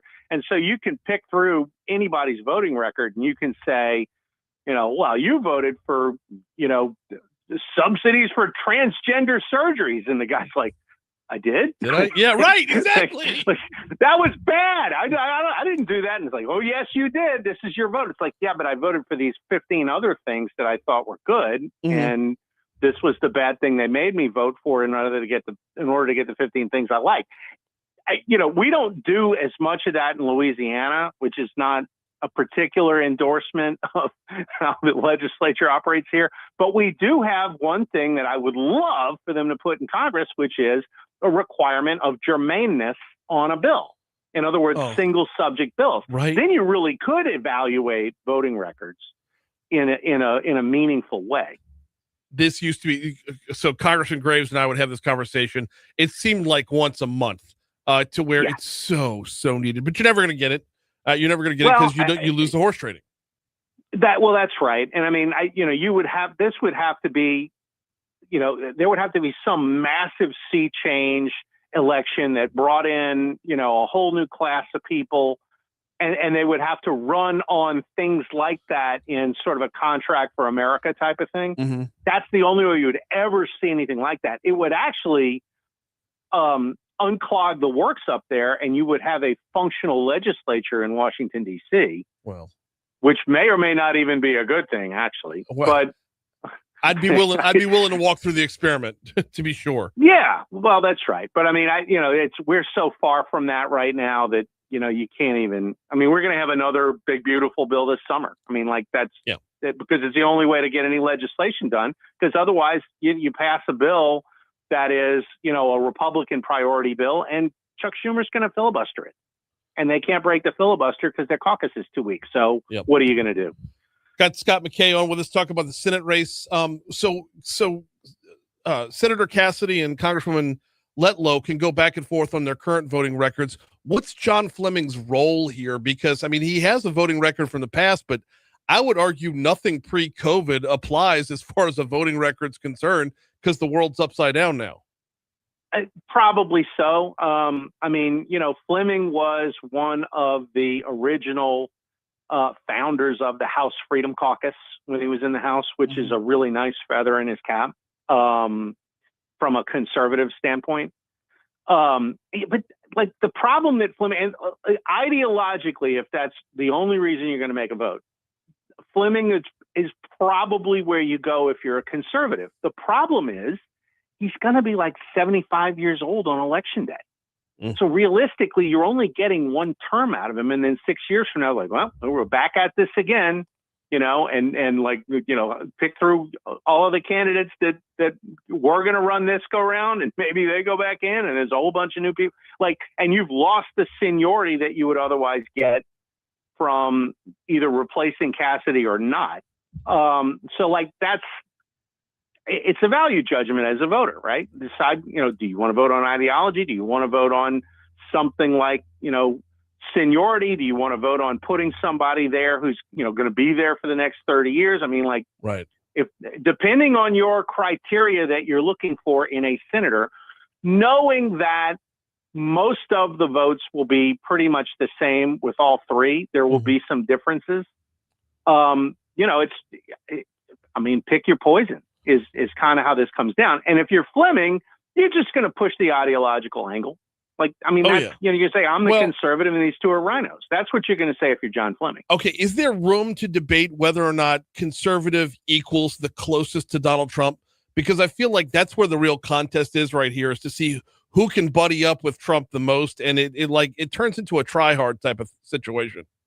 Yeah. I mean, the problem with conflating it that way is Trump's already endorsed somebody. Right. But it hasn't stopped either one of the other two. Letlow has Trump's endorsement. Meanwhile, Fleming will tell you he has been the closest to Trump, and Cassidy will tell you I'm still working with Trump on a day-to-day basis. So between and by the way, we are currently in a conflict that not a whole lot of conservatives actually like, and we went from affordability being the buzzword to that buzzword for 2026 is pivoted quickly. Right. Well, and the funny thing is okay, so you're going to have this primary next month. Right. Then you're going to have a runoff within the party.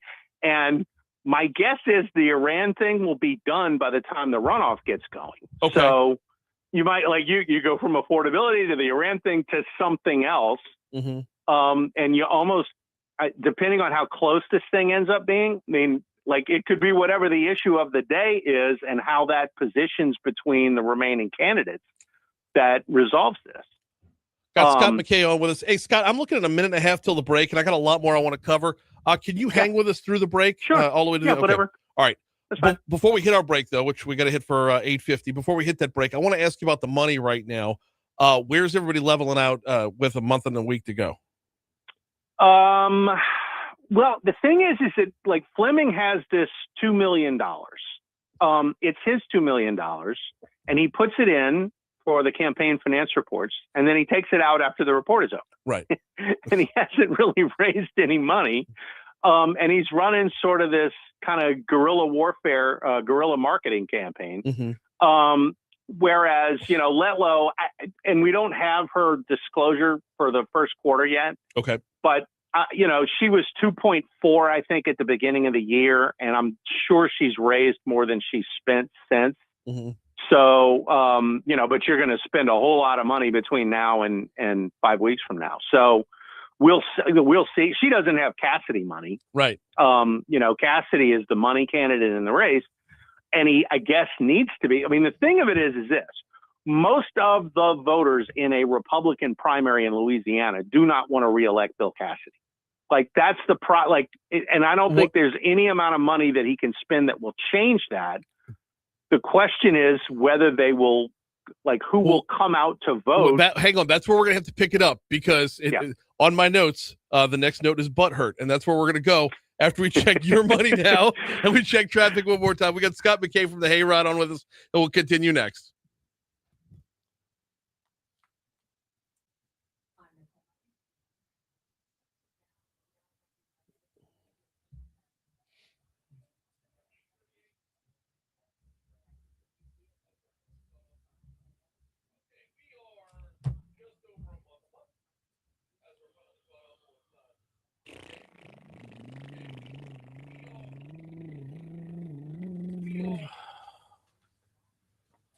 I'm gonna end up owing BTR a spot because I don't want to waste any of these last 4 minutes.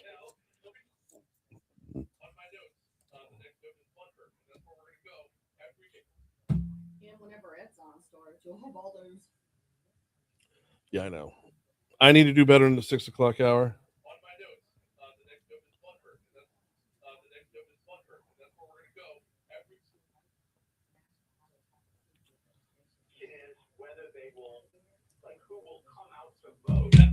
Well, Fleming's gonna be 75. He looks good for 75. John Fleming, 75. Yeah. Right. If I just put two faces next to each other and I said who's older, John Fleming or Bill Cassidy, who would you say? I would guess. Oh, Bill Cassidy. Right. Cassidy's 68. I would say John Fleming. Like if I didn't know and you would have told me 65, 62. Yeah.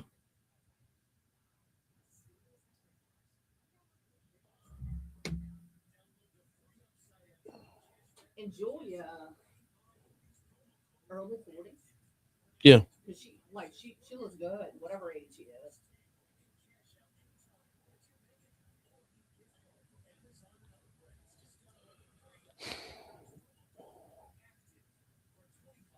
Now her kiddos that she has, was that for her late husband? Mm-hmm.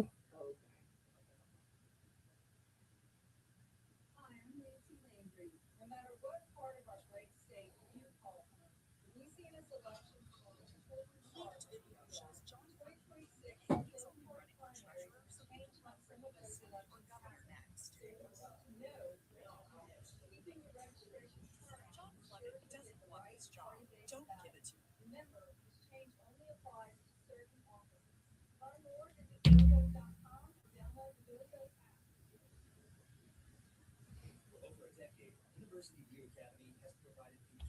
Was it FlemingVideo.com?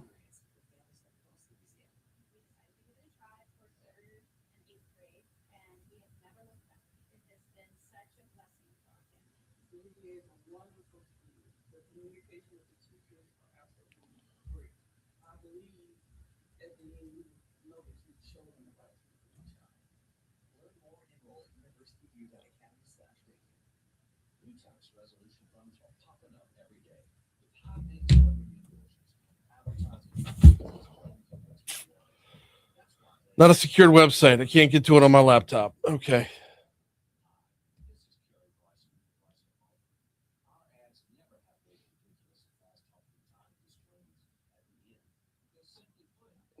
Zebras in town this weekend.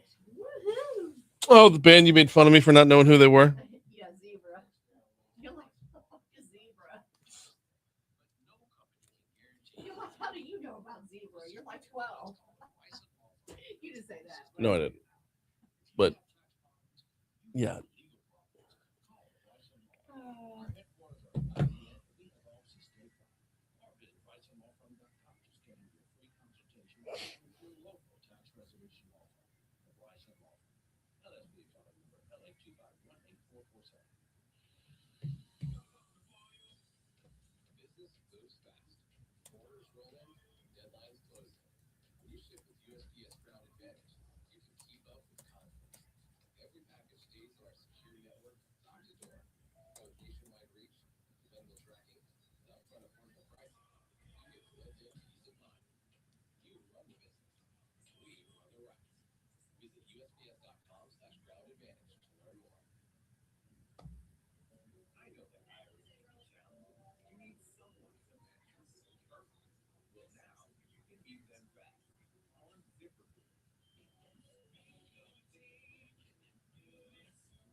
Check out your drive from the Talk 107.3 Traffic Center. West I-10 traffic is now getting up and over the new bridge. It continues to stay at most speeds across the nation. I-12 also back to normal after some morning slowdowns. No delays between Denham Springs and Baton Rouge. Traveling in Carolina, about 20 minutes.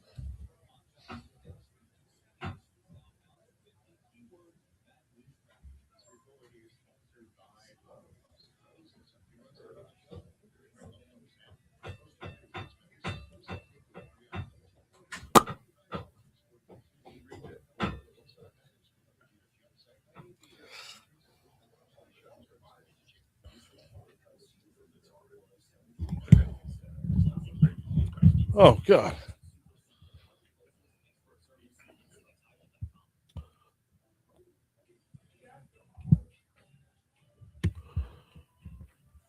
$8:55, Talk 107.3 FM, WBRP, Mornings with Brian Haldane, rolling right along. We got 4 minutes left in the show. Re-welcoming Scott McKay back on the line here. Scott, so heading into the break, I was kind of teeing this up. You're going to see a month and a week worth of Fleming taking shots at Cassidy and Letlow taking shots at Fleming and Cassidy taking shots at the other two. Yes. When we are now in our closed primary system for this particular race, what is the likelihood that after the first election, you have a level of butthurt to where those who voted for, like, let's say it ends up being Letlow and Cassidy in the runoff. Well, what's the motivation for Fleming's people to show back up again to vote for Letlow if Letlow's going to be taking shots at Fleming over the next month? I mean, we go back to the age-old 11th commandment. Well, I think it's not a bad point. If I'm Julia Letlow and we've gone through this and I've managed to survive the first round and I'm in the runoff with Cassidy, I don't talk about anything other than, Bill Cassidy is a poopy head, right. And Bill Cassidy impeached Trump, and should Bill Cassidy not be punished for impeaching Trump, which is, the fundamental reason why anybody is running against Cassidy this year anyway. Right. I mean, yes. You just bring it back to first principles from the standpoint of, hey, you voted to impeach Trump, and so you've got to go. And if you're Fleming and you make the runoff with Cassidy, that's what you're going to say. Yes. Because that is the reason the majority of the Republican voters in the state want to replace Cassidy is that, the voting record isn't like amazing, but it's not actionable. Cassidy is not as obnoxious as, say, John Cornyn in Texas, but for the impeachment vote. And right. So that's the issue this thing ultimately comes down to, unless it's Letlow and Fleming, which I don't know that I would bet on that, but I also wouldn't be totally surprised if it's a three-way race and it's super close and he ends up coming in third. With the war chest that Cassidy has, I would be surprised. I mean, I would be perhaps mildly surprised, but not incredibly so, just because, he's not well liked at this point. That would be a little different if Fleming had gone out and raised $1 million, or if he would spend his own money. So we'll see.